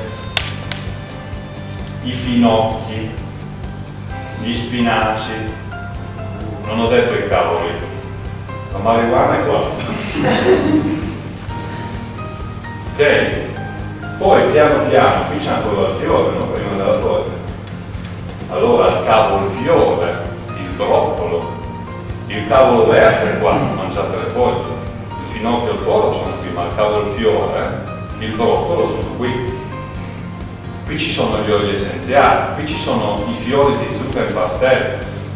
Qui ci sono i fiori di acacia in pastello, ma occhio uno non mangerà mai una settimana solo fiori, ma occhio a alimentarsi troppo di fiori o troppe tisane, perché i fiori sono una cosa, le foglie sono un'altra, poi si arriva ai frutti, fuoco, e qui ci sono i Kinder cereali. Dare le merendine molto presto, a parte le porcate che si mettono, cercate di capirmi, spiritualmente vuol dire bruciare quelle persone, bruciare perché gli dai il fuoco quando il fuoco, non fisicamente, non sono in grado di digerirlo. E allora che errori si fanno? Madornale. Allora, ricetta. Quindi agli anziani? Agli anziani hanno bisogno di fuoco e ti farebbero bene, non i Kinder. Cercate di capirmi, perché scusate, un'insalata è qua, no? Foglie. Perché uno che è convalescente dall'ospedale, anche solo un'influenza, l'ultima cosa che ti viene voglia è mangiare un'insalata. ti faranno le bietole passate, ti schiacciano un purè di patate, ti fanno la mela cotta, ma non ti danno una bella insalata di chargette o di tarassaco di campo convalescente con un'influenza. Sai perché? Non sei in grado di digerirla. Mangi roba troppo viva, ti fanno la bistecca al piatto. Tutte cose che vedo che dite di sì perché le avrete fatte, no? Ma c'è un motivo, qui è corpo e vita, quello che ti mantiene in vita vegetale. Una bistecca, scusate, ma morta è, morta rimane. Un'insalata avvizzita, la prendi, la butti in acqua, ringaluzzisci. Un sedano si tira su, una bistecca la metti nell'acqua com'è, rimane. Vi dico una cosa, che cos'è il salame in biodinamica? È una mummia. È una mummia. L'hanno mummificato, se no quella carne marcita. Allora, una mummia secondo voi da vita? Sono pensieri, che poi il salame piace a tutti, però è una mummia il salame. Fa la sua vita, non ho altre definizioni. Biodinamicamente il salame è una mummia. E in bassa mano. Cosa vi devo dire? Quindi non è che uno si mangia un salame, però cercate di capire. Allora, ricetta per le annate che saranno sempre più siccitose. Piccolo pensiero, la pianta da noi più legata alla luna è il ciliegio selvatico.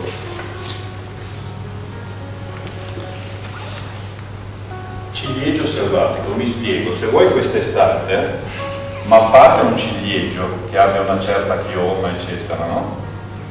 Quindi, ripeto, non sotto l'ombra fisica, ma nell'intorno del ciliegio, una pianta di 40-50 di diametro, selvatici, quelli che nei boschi o negli alpeggi, sapete le case d'alpeggio avevano sempre una pianta o due di ciliegi vecchie, magari con dei rami rotti, ma sono ancora lì. Siccità dove l'erba qui è marrone, secca completa, non all'ombra fisica, nell'intorno della pianta, chissà come mai, l'erba rimane verdolina. Nessuno l'ha legata, e non è all'ombra sotto che ci prende meno sole. Il ciliegio è legato alla luna, porta le energie dell'acqua, la luna regola le maree, tutto quello che circola è legato alla luna. Vi posso dire una cosa, io vi documento prima di dire delle stupidazze. Statistiche ASL, una volta i parti, amnion, scorio, alantoide, le acque, no? Dove c'è il bambino. Cambiava la luna, quelle notti lì, nei reparti di ostetricia, andale, non è mica più così. Cambiato l'effetto della luna sulle acque. Si rompono le acque, no? O no? Quando si riproducono le cellule in notte, soprattutto di notte, chi lavora di notte, la luna, di giorno c'è il sole. Ah, beh. Allora, la luna è legata al ciliegio selvatico. Ve lo dimostro in un altro modo. Tutti i frutti prossimi alla maturazione cosa fanno? Si staccano dal picciolo, cadono a terra. Normalmente il picciolo diventa marrone, putrescente, cade a terra il frutto che libera i semi. Ok? C'è solo un frutto che cade a terra nero col juanin dentro, ma col picciolo completamente verde. Come mai? Mantiene l'energia vitale, è verde e il frutto è già morto. Bisogna guardare queste cose. Libri di chimica, agronomia, trovate, Ci arriviamo. Perché fanno bene i gambi dei ciliegi e fanno fare tanta blin blin? E lo sciroppo di amarene è un diuretico rinfrescante? Perché è legato alla luna. Chi gira nei reni, nell'apparato urinario? Quella famosa che se vi arriva la terra si ingrippa, no?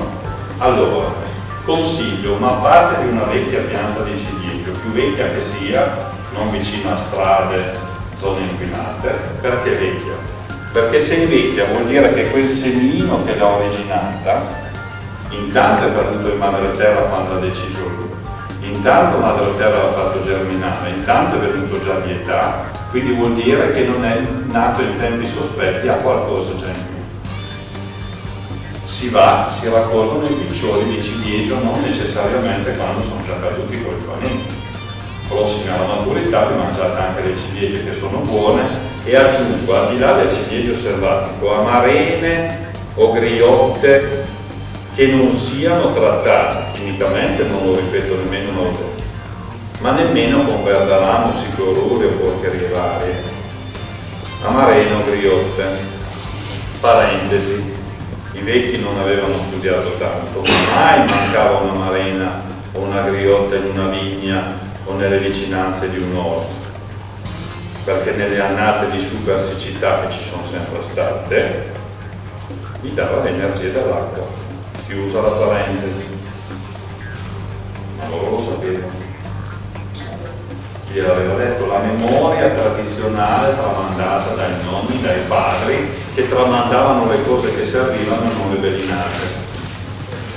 Ok? Allora, raccogliamo i piccioli, cambio gesso perché ho finito il bianco.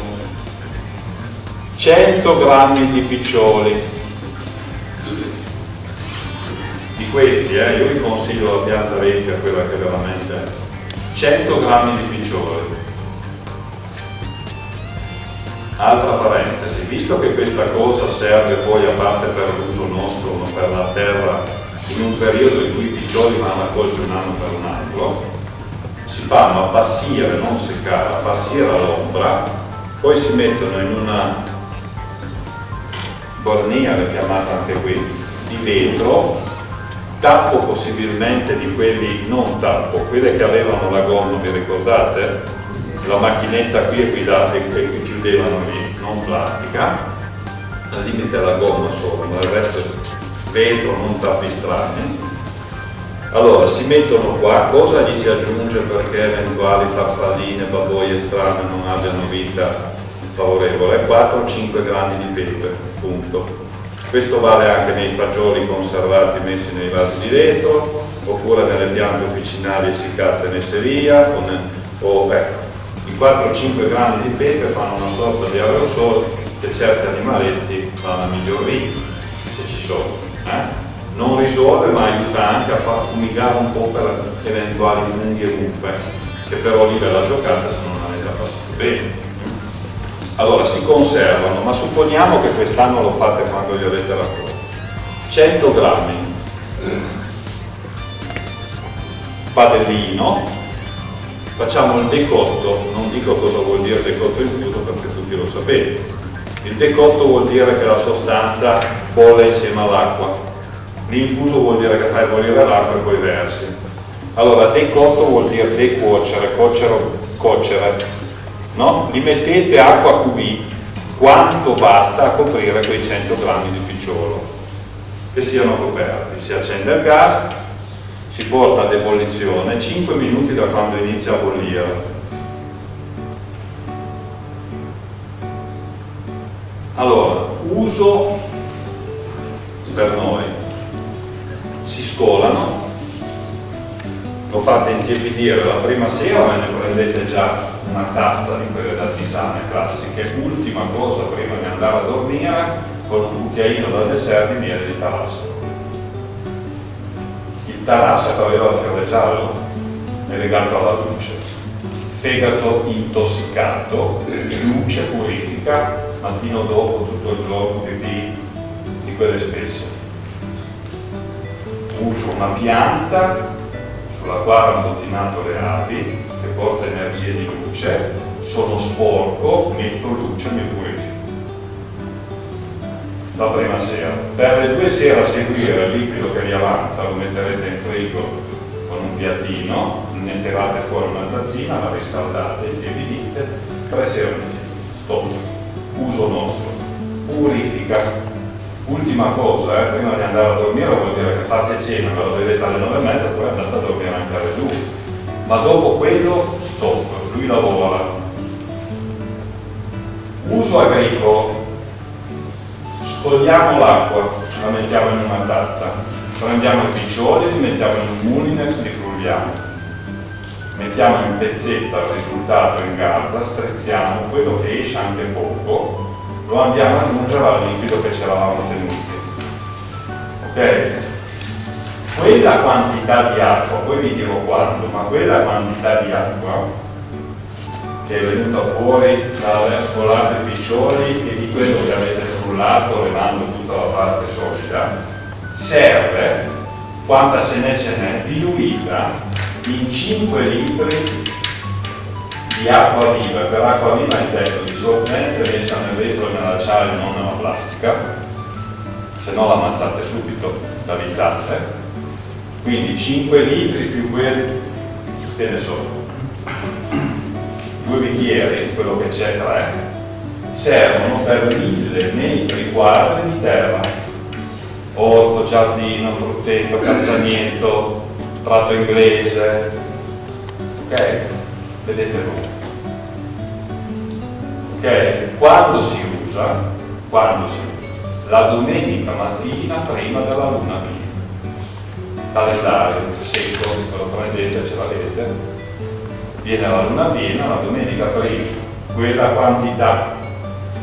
Quindi non dovete farlo per uso agricolo un mese prima.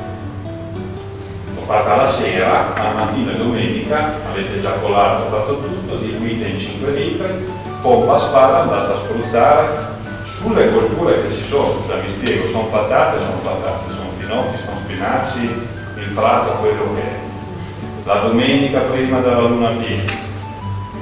Consiglio, se questo è il vostro campo, un pezzo significativo, non spruzzate. L'altro lo spruzzate, andate a vedere il giorno dopo. Le piante avevano sete, gli avete dato un'irrigazione omeopatica utilizzando le forze dell'acqua della luna attraverso il ciclo. Punto. Cosa avete speso? Quale significa La domenica è il giorno del sole. Luna, lunedì, martedì, mercoledì, giovedì, venerdì, sabato, Saturno, domenica è il giorno del sole. Nell'alimentazione vi posso dire che la domenica, lo dico molto tra virgolette, cercate di capirmi, se poi vi fa sorridere vedete voi, ma il giorno per il pane, il frumento, sarebbe la domenica. Il lunedì e luna si dovrebbe mangiare riso. Il riso ha la maggior parte del ciclo in acqua. Giusto? E quindi è legato alla luna. Il miglior riso che fa bene è il lunedì. Il martedì è Marte, orzo. L'orzo normalmente che cos'ha? Lo faccio così che ho finito il bianco. Ha rista molto lunga, lancia, guerriero, silice. Il mercoledì c'è l'avena, poi c'è il miglio, il sabato c'è il mais, la domenica c'è il frumento, il giorno del sole. L'alimentazione dei 7 cereali si chiama, va benissimo per i bambini, per gli adulti è della riserva, come siamo messi tutti, per cosa abbiamo fatto fino a stasera, no? Quindi c'è tutto un nesso logico in queste cose. Questa è una ricetta semplicissima. Ma una cosa, Sono 11 meno un quarto, ditemi non voi. c'entra niente, ma l'acqua in bottiglie di plastica muore. Energeticamente morta, batteriologicamente pura, ma vi prego scindete i due concetti. Ok.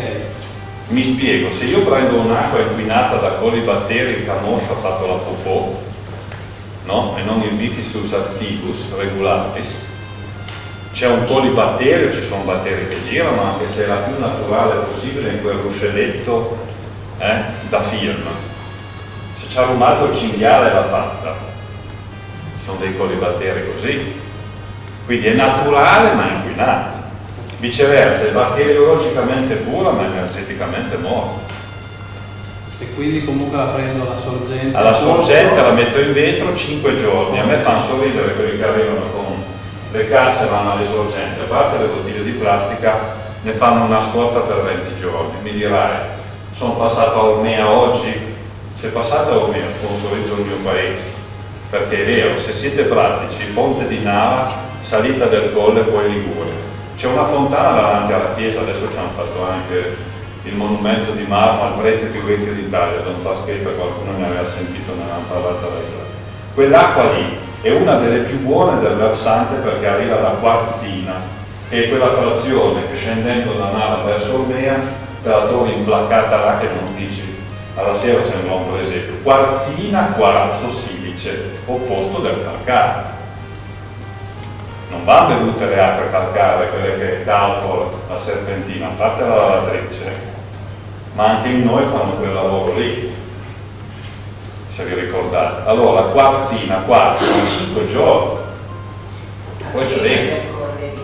Prima di passare il ponte, di là si passa in Liguria, di lì si va su a Viazzini, ma subito lì sono a scontrare. Sono le acque migliori, ma ne avete anche qui, acque però silice, non calcaree. Quindi in natura, se farete mai un corso, io vi bombarderò con acqua viva di un certo tipo, perché se l'acqua in omeopatia, no? Che cosa fa? È il vettore dei messaggi. Cosa c'è in un prodotto omeopatico? C'è il messaggio originale che passa nell'acqua, che attraverso la memoria il messaggio lo porta avanti. In quei 5 litri d'acqua diluita che spruzzate la domenica, portate il messaggio del picciolo di ciliegio, pianta legata alla luna, che vi aiuta a salvare le piante dalla troppa siccità. È passato un messaggio, perché noi usiamo in omeodinamica il repellente cinghiale. Il cinghiale passa, non può volare, ma non mette più il naso in terra. Tutte cose testabili. C'è il prodotto per i ghieri, c'è il prodotto per le dorifere. Il repellente per il cinghiale è un prodotto omeopatico fatto con che cosa? Vi dico ancora questa, non vi scandalizzi, ma cercate di capire. Chi è stato il più grande biodinamico dell'altro secolo?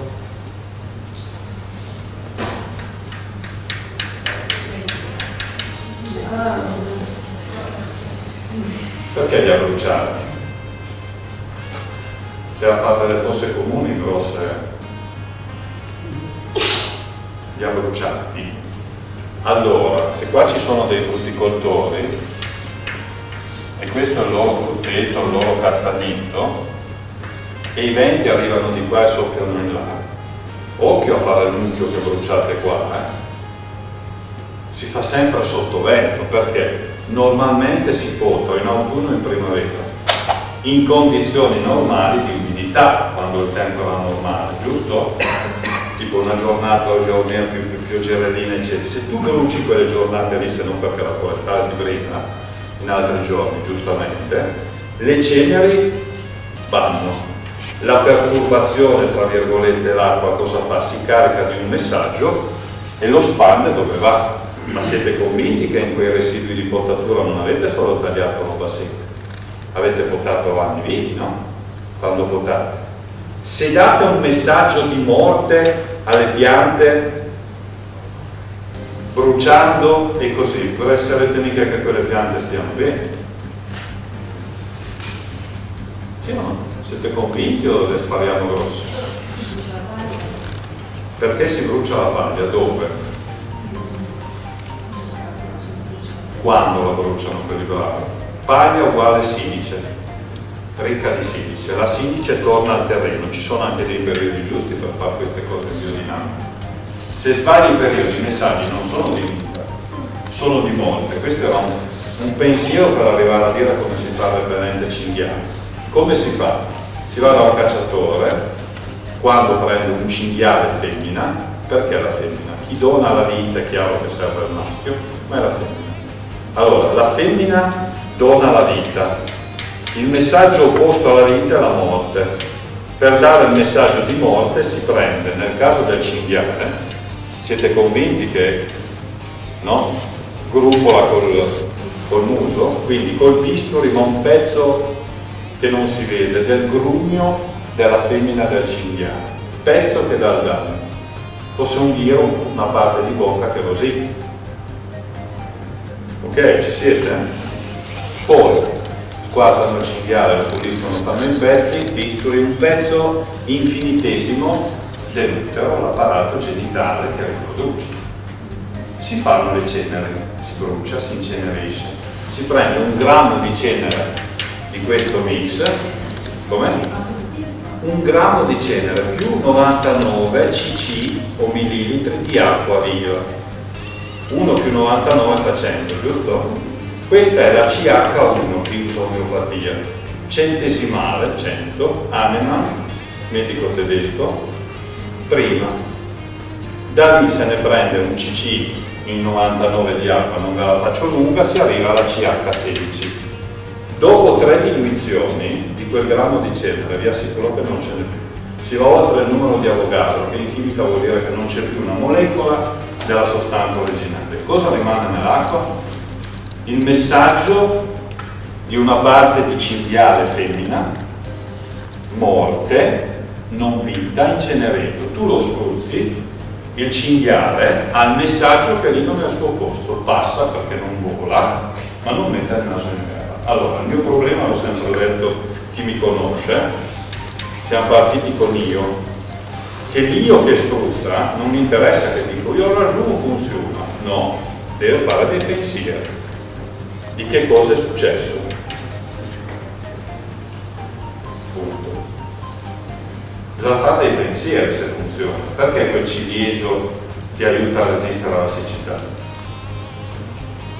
Facciamo dei pensieri prima di usare 120 grammi di ossicloruro o peggio diluiti in tot d'acqua e spattarati sopra. Prendiamo il polso? No. Vedo qualcuno. Se avete qualche domanda, se no ripeto, si può andare a domani mattina perché non viene fatto un corso. Io poi quando faccio queste cose di mezzo mi rigenero, non è che mi stanco la sera, perché queste cose è tutta una tecnica, ci si ricarica. Allora, dorifore, chiudiamo con la dorifola? Forse l'avevo detto quella sera, ci eravamo visti con quelli di Castagno. Allora, io scusate, uso il giallo perché qualcuno di voi si è preso gli appunti, chimico, biologico, biodinamico, omeodinamico, ok? Allora, esempio, dorifora, metodo chimico, come combatto la dorifora? Decis, nome di un prodotto, glielo dai quando le vedi, stai tranquillo che le scrivi, ripeto, il chimico funziona, ma questo qua farà qualcosa, ti dicono che prima che raccogli le patate viene metabolizzato, va bene se qualcuno ci vuole credere. Ok, metodo biologico, 2 metodi. Uno ti svegli al mattino e le dorifore le raccogli, caffè lavazza nella tolla, le bruci. Meccanico ma biologico. Altro metodo biologico, campo di patate, non so, 500 metri, sono già tanti, non lo so. Allora, un solco qua pieno, oppure un solco qua al limitare dove farete i solchi delle patate, di che cosa? Piantate, trapiantate, seminate, margherita, mamma, non mamma, promosso, bocciato. Sapete tutti di quello che parlano? La margherita, crisantemum leucanthemum. Cosa fa? Ospita una coccinella che si nutre delle larve della dorifora. Lotta biologica, la natura vi dà una coccinella che controlla in natura la dorifora. Però uno che ne mette un'etta lo vede di mettere un po' di solchi, comincia un po' a diventare più spessa la cosa. In un ecosistema normale dove la patata non che nasce spontanea, ma ce ne fossero poche, nei campi, nei prati prolifici dove le margherite arrivano quando il fieno fa pena, perché quando c'è la margherita chi mangia quel fieno lì non se la passa bene, alla fine rimane uno stelo, no? Controllano questo, ok? Metodo biodinamico. Allora, ditemi una data quando mettete le patate, datemi 20 giorni da qui a metterle. Settimana Santa. Le avete già messe? No, ma per farvi capire come funziona dobbiamo darci una data. Oggi ne abbiamo 7, non ce la facciamo. 8. Allora facciamo il 30, solo per capirmi come data. 30 aprile 2008 mettiamo le patate, d'accordo? 20 giorni prima, quindi vuol dire domani o dopo, il 10 di aprile, una ventina di giorni prima, aro, interro letame, non uso mai la parola fresare io in biodinamica, perché fresare cosa vuol dire? Aumentare l'aria nel terreno. Se andiamo verso annate siccitose, se aumenta ancora l'aria nel terreno, l'aria asciuga, non faccio del bene, quindi aratri rotativi, erpici, ma non fresa. Comunque aro e metto il campo in condizioni pronte che devo poi solo più tirare la lenza e passare con lo zampino e mettere giù gli occhi.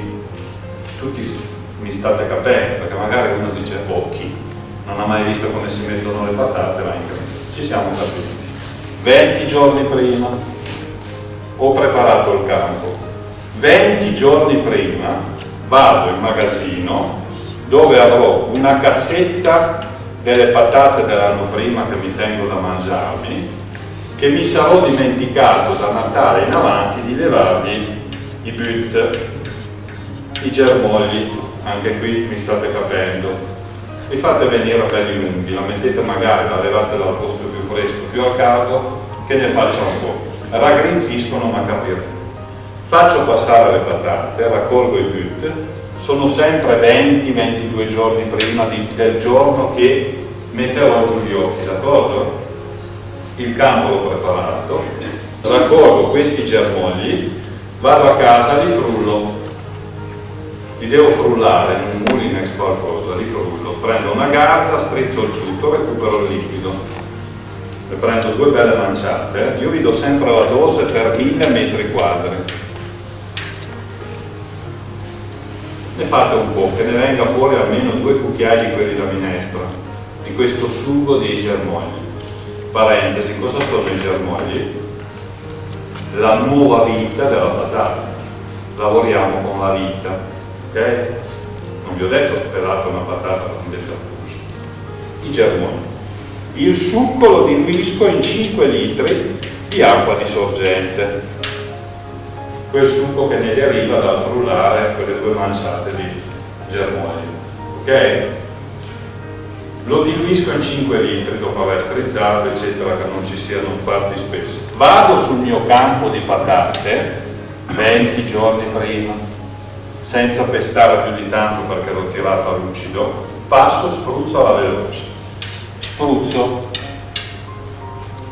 Che cosa succede? Qui sotto, se questa è una sezione del terreno, qui sotto le larve svernanti della dorifora del 2007 sono lì che fanno la nanna, non hanno ancora iniziato il ciclo. Passano 2 o 3 giorni, l'acqua porta il messaggio della patata, il messaggio essenziale della vita. Le dorifore si svegliano, cominciano a muoversi, dicono è ora di fare il ciclo, diventare adulti per saltare su, fare le uova, i figli, e cominciare a barbare. Ma tra che passano ancora 20 giorni che le mettete giù, tra che da quando li avete messi ci vanno 14 giorni che la pianta esca, emerga dal terreno e fa le prime foglie, che ci vanno ancora un po' di giorni che crescano e poi le sarchiate e poi le rincalzate. Ve la faccio breve. L'80% delle dorifore muore di fame. Quanto avete speso? Non avete inquinato madre terra e tantomeno padre cielo, che è quello che sta sopra. Se poi non posso diventare, no. E se uno non le può piantare non è un problema, perché se va dopo non è che deve andare un mese più avanti, perché allora se la gioca, perché avrà poi le patate in periodi di mangereccio. Ultimo passaggio, omeodinamico, c'è il prodotto già fatto, repellente dorifora, appunto.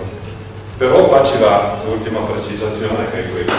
Chi fa biodinamica sa che eticamente deve essere molto corretto, perché se io spruzzo il preparato, tu lo spruzzi, io sono confinante, io ho le patate, da qua se ne vanno tutte, ma non ti dico cosa fanno a chi ha le patate, fa sorridere, ma è così. Allora c'è un prodotto che non vi dico il nome, che serve per chi fa l'azienda biodinamica, se la confina, da un prodotto omeopatico che confina il terreno. Io poi spruzzo il repellente dorifora, loro decideranno se qui, se qui, se qui. Troveranno loro il posto dove si concentrano e magari 10-15 patate ci lasciano lo stelo, se vuoi ce le puoi tutte lì, te le vai a raccogliere, ma solo ed esclusivamente lì, non troveranno le altre. È passato il messaggio: come si fa? Si prendono 4-5 dorifore, almeno, perché non guardando sotto la coda non capisci se sono maschi o femmine, fa ridere, ma è così. 5-4 dorifore si inceneriscono, si fa il prodotto, si spruzzano, sempre alla femmina. Il messaggio è che qui non è il tuo ambiente, se ne vanno.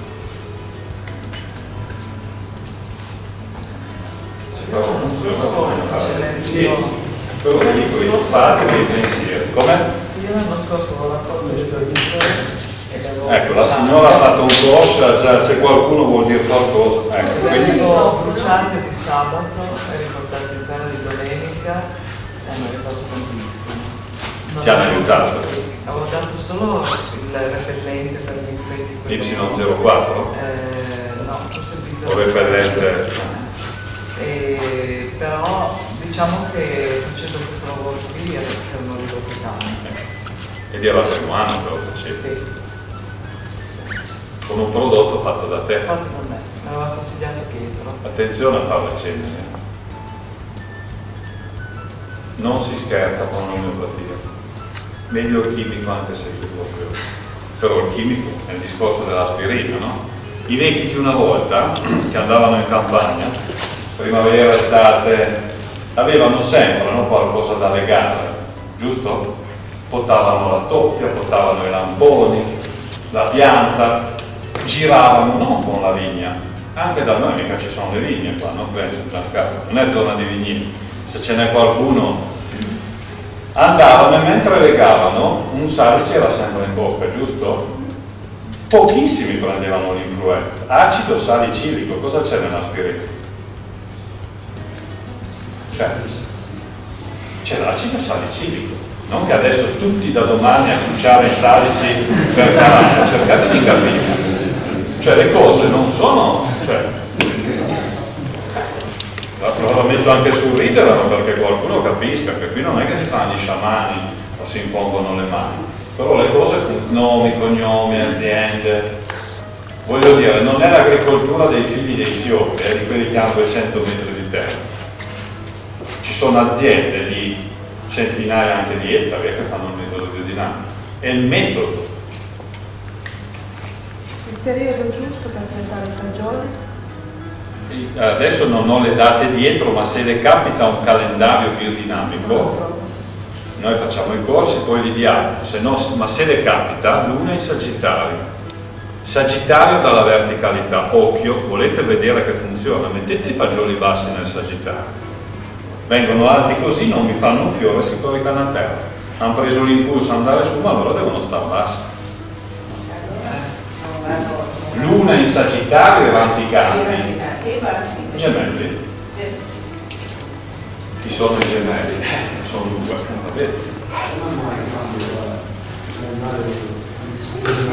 Il calendario, già capito la domanda, il calendario biodinamico a cui si riferisce lei, quello di Maria Kuhn o Barbanera in commercio, non tengono conto del cambio del corpo eterico della Terra che è avvenuto con l'eclissi dell'11 agosto del 99.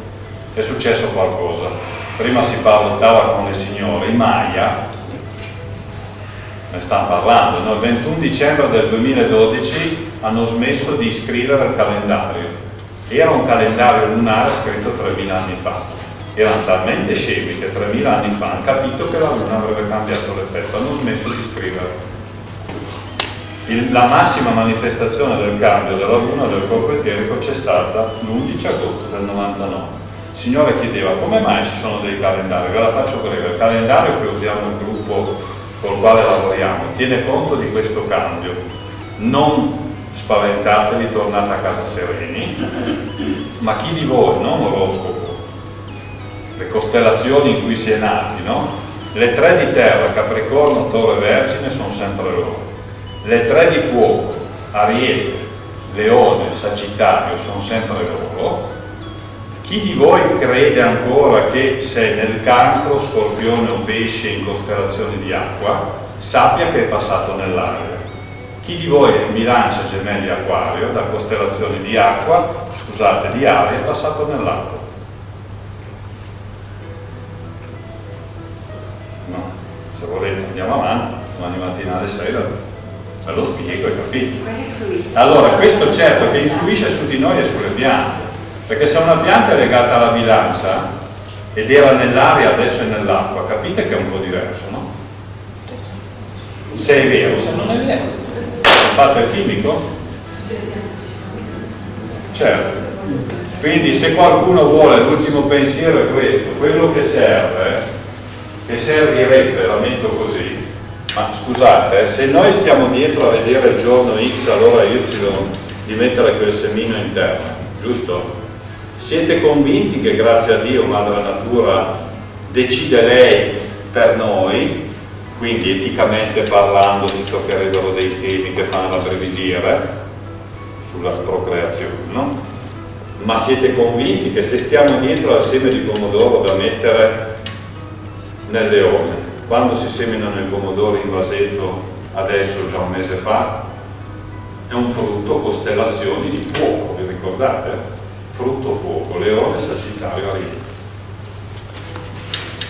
L'uomo, io, non è tanto importante sapere che sono nato, tanto non ci sono segreti, il 24 settembre del 62 e sono nella bilancia. Sarebbe importante sapere il giorno che papà e mamma Omea mi hanno concepito. Perché? Perché se guardiamo un seme di pomodoro, siete convinti che quel semino, quel giorno lì, se anche lui ha parlato con qualcuno, bisognava capire chi c'era. Allora vedasi l'ascendente, tra virgolette, ma non basta. Allora capisci, tra virgolette, chi hai davanti. E vi dirò di più, se io faccio una mamma fatta male con la pancia, qui c'è la pancia, no? 8 mesi il bimbo guarda in su, il sole, la vita, il cosmo. L'ultimo mese gira la testa, si impegna, si dice. Allora chi di voi o è nato o sa di avere figli podalici sappia che hanno una marcia in più, perché per 9 mesi guardano in su. E vi dirò di più, in un parto naturale, al di là delle complicazioni, il bimbo che nasce podatico col cordone scende, arriva seduto in terra. L'altro, non vi faccia ridere, la prima cosa dà una testata. Quindi, cioè la biodinamica non parla mica solo di semi, di piante, parla di un sacco di cose. Ben diversa è una pila in casa fatta così, che era tipo il gambo dell'ortica nell'elemento terra, ben diverso la pila tonda che è nel fuoco. Giusto? Se una forma nel fuoco scade, se una forma così ed è di cemento, al di là dei 20 gradi dell'impianto termico, è freddo. Non c'è cosa peggiore, poi chiudo, di portare gli anziani, non cambiare di posto nella casa di riposo, state attenti, in una casa nuova. Lo sapete che un anziano preso dalla sua entourage, portato in una casa bellissima nuova, di cemento armato, il cemento armato ti succhia le energie, tutto gli fai tranne che fargli del bene. La biodinamica parla anche di queste cose, ci sono fior di corsi sulla qualità dell'abitare, sull'alimentazione, dove ci stanno dietro delle cose che, ripeto, non è sciamanesimo o follia pura. K, veda lei. Quindi sembra una cosa di meglio biodinamico per le talpe. Certo, c'è il repellente doppia e il repellente talpe. C'è sia quello che si spruzza che un'altra cosa che non vi dico stasera. E si trova dopo che uno, non che io sponsorizzo il corso, ma che ha fatto qualcosa che capisca cosa c'è dietro. Perché se non fate il chimico, usate gli ultrasuoni oppure andate in un bosco. In questi giorni trovate una pianta che si chiama Eleborus viridis fetidus, che ha una foglia, capito? 3-4 piante in un orto di 200-300 metri non risolvono ma rilasciano una sostanza che talpe topi agricole se ne vanno. Eleborus viridis fetidus. Metodo biodinamico, c'è il prodotto che fa allontanare, spostare i topi. Cioè avere i topi in casa ha un significato, Se uno li attira con granaglie, formaggio, disordine e altre alla volta entrano una cosa, ma il topolino famoso che gira che non lo becchi mai, che gira, biodinamicamente vuol dire, cercate di capirmi, perché io non so mai più di là, quindi poi mi lascio un po', vuol dire paura. Tutti abbiamo delle paure. Il topo lo sapete, è pauroso davanti, se volete educare un topo, questo è il magazzino, lungi da mettere la trappola con l'oriera qua, non ci andrà mai, lui passa contro il muro. È vero, ma bisogna sapere chi è il topo.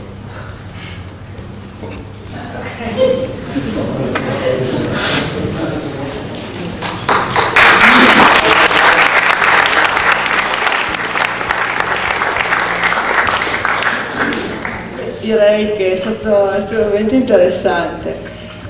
Dunque, se qualcuno di voi avesse interesse, noi abbiamo voluto fare questa serata divulgativa proprio per comunque cercare di, non per sponsorizzare, per pubblicizzare corsi robe varie, però vogliamo solo portare a conoscenza, appunto, dicevo prima, non voglio ripetermi, questi metodi, queste vecchie usanze, vecchie e nuove.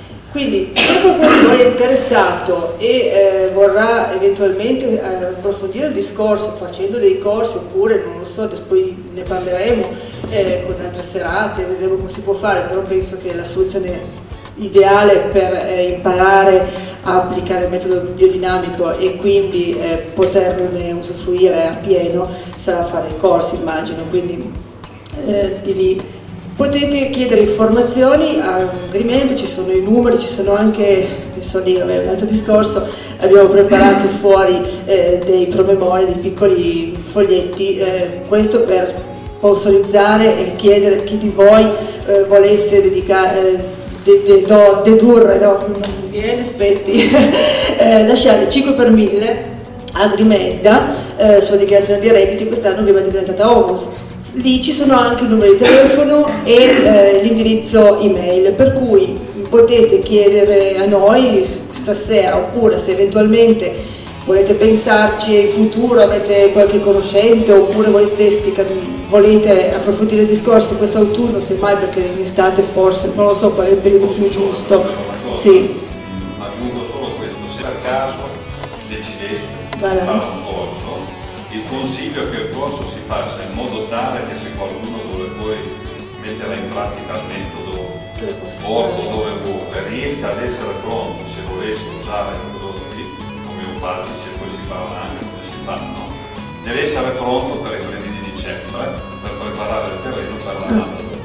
Quindi un eventuale corso dovrebbe partire più o meno ideale. Normalmente si parte col cambio d'ora perché la gente d'estate chiaramente e infatti quello che sì. Legato alla campo. Quindi fine di settembre operativi subito i 6 incontri per arrivare, se qualcuno fa qualcosa, ai primi di dicembre ci sono delle date, ci sono poi le 12 notti, no, che si lavora molto, chi fa biodinamica lavora molto nelle 12 notti che vanno da Natale e Tifanino. C'è un grosso lavoro da fare, l'antitetatica la prima, no? Poi nell'anno si fa il piano, al primo inoculo c'è un periodo, se lo fai fuori. Ok, quindi noi siamo disponibili a fare da tramite per organizzare eventualmente dei corsi, se a voi interessano, con tutto questo Grimaldi vuole andare incontro alle esigenze della comunità, quindi potete prendere tranquillamente dei biglietti anche solo per tenervi il numero di telefono di Grimaldi o l'indirizzo email. Direi che quindi per stasera è tutto. Se siete comunque soddisfatti delle iniziative di Grimaldi vi invito a seguirci, ne faremo altre, cercheremo di pubblicizzarle come in questo caso giornali e poi comunque molto passaparola, lavoriamo molto sul passaparola. Un'ultima cosa, questo però non è Grimaldi, voglio invitarvi comunque a lasciare un messaggio perché a Caraglio si sta cercando di far nascere un mercato contadino. Vendita diretta dal produttore dell'azienda agricola, ci sarà tra l'altro, ecco, una piccola chicca, c'è anche un'azienda biodinamica della signora Roberta, dico bene, all'inizio comunque, che si occupa di erbe officinali se non sbaglio, che fa parte dell'associazione del mercato contadino. Questo mercato contadino si vuole far nascere quest'estate, quando ci sarà disponibilità di prodotti, Anche qua lo leggerete, si vuol fare un'assemblea generale il 21, non è cambiata la data, di aprile, quindi quanti di voi hanno aziende agricole sono interessati a approfondire questo discorso, qui lunedì sera 21 aprile ci sarà un incontro, un'assemblea generale diciamo, con tutte le aziende agricole per discutere, parlare, affrontare questi problemi.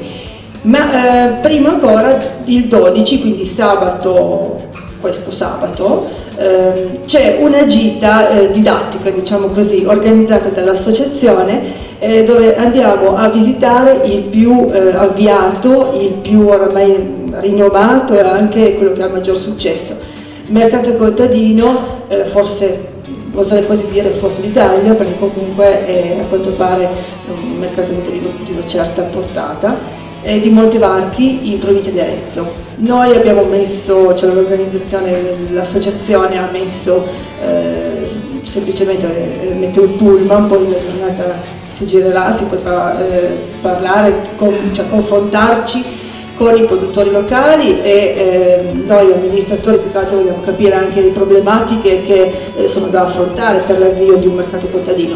Se qualcuno di voi è interessato a venire sabato a visitare il mercato contadino di Montevarchi in provincia di Arezzo, c'è ancora posto, il pullman parte dalla Piazza del Peso qui a Caraglio alle 4:30 e da Valgrana alle 4:10, se non sbaglio 4:15. Se siete interessati non dovete che dircelo stasera, noi prenderemo i vostri nominativi, non dovete ancora pagare niente, si farà i conti tutto sul pullman perché non sappiamo ancora quanti siamo, comunque ci sono dei posti disponibili. Direi che è tutto, grazie a tutti voi.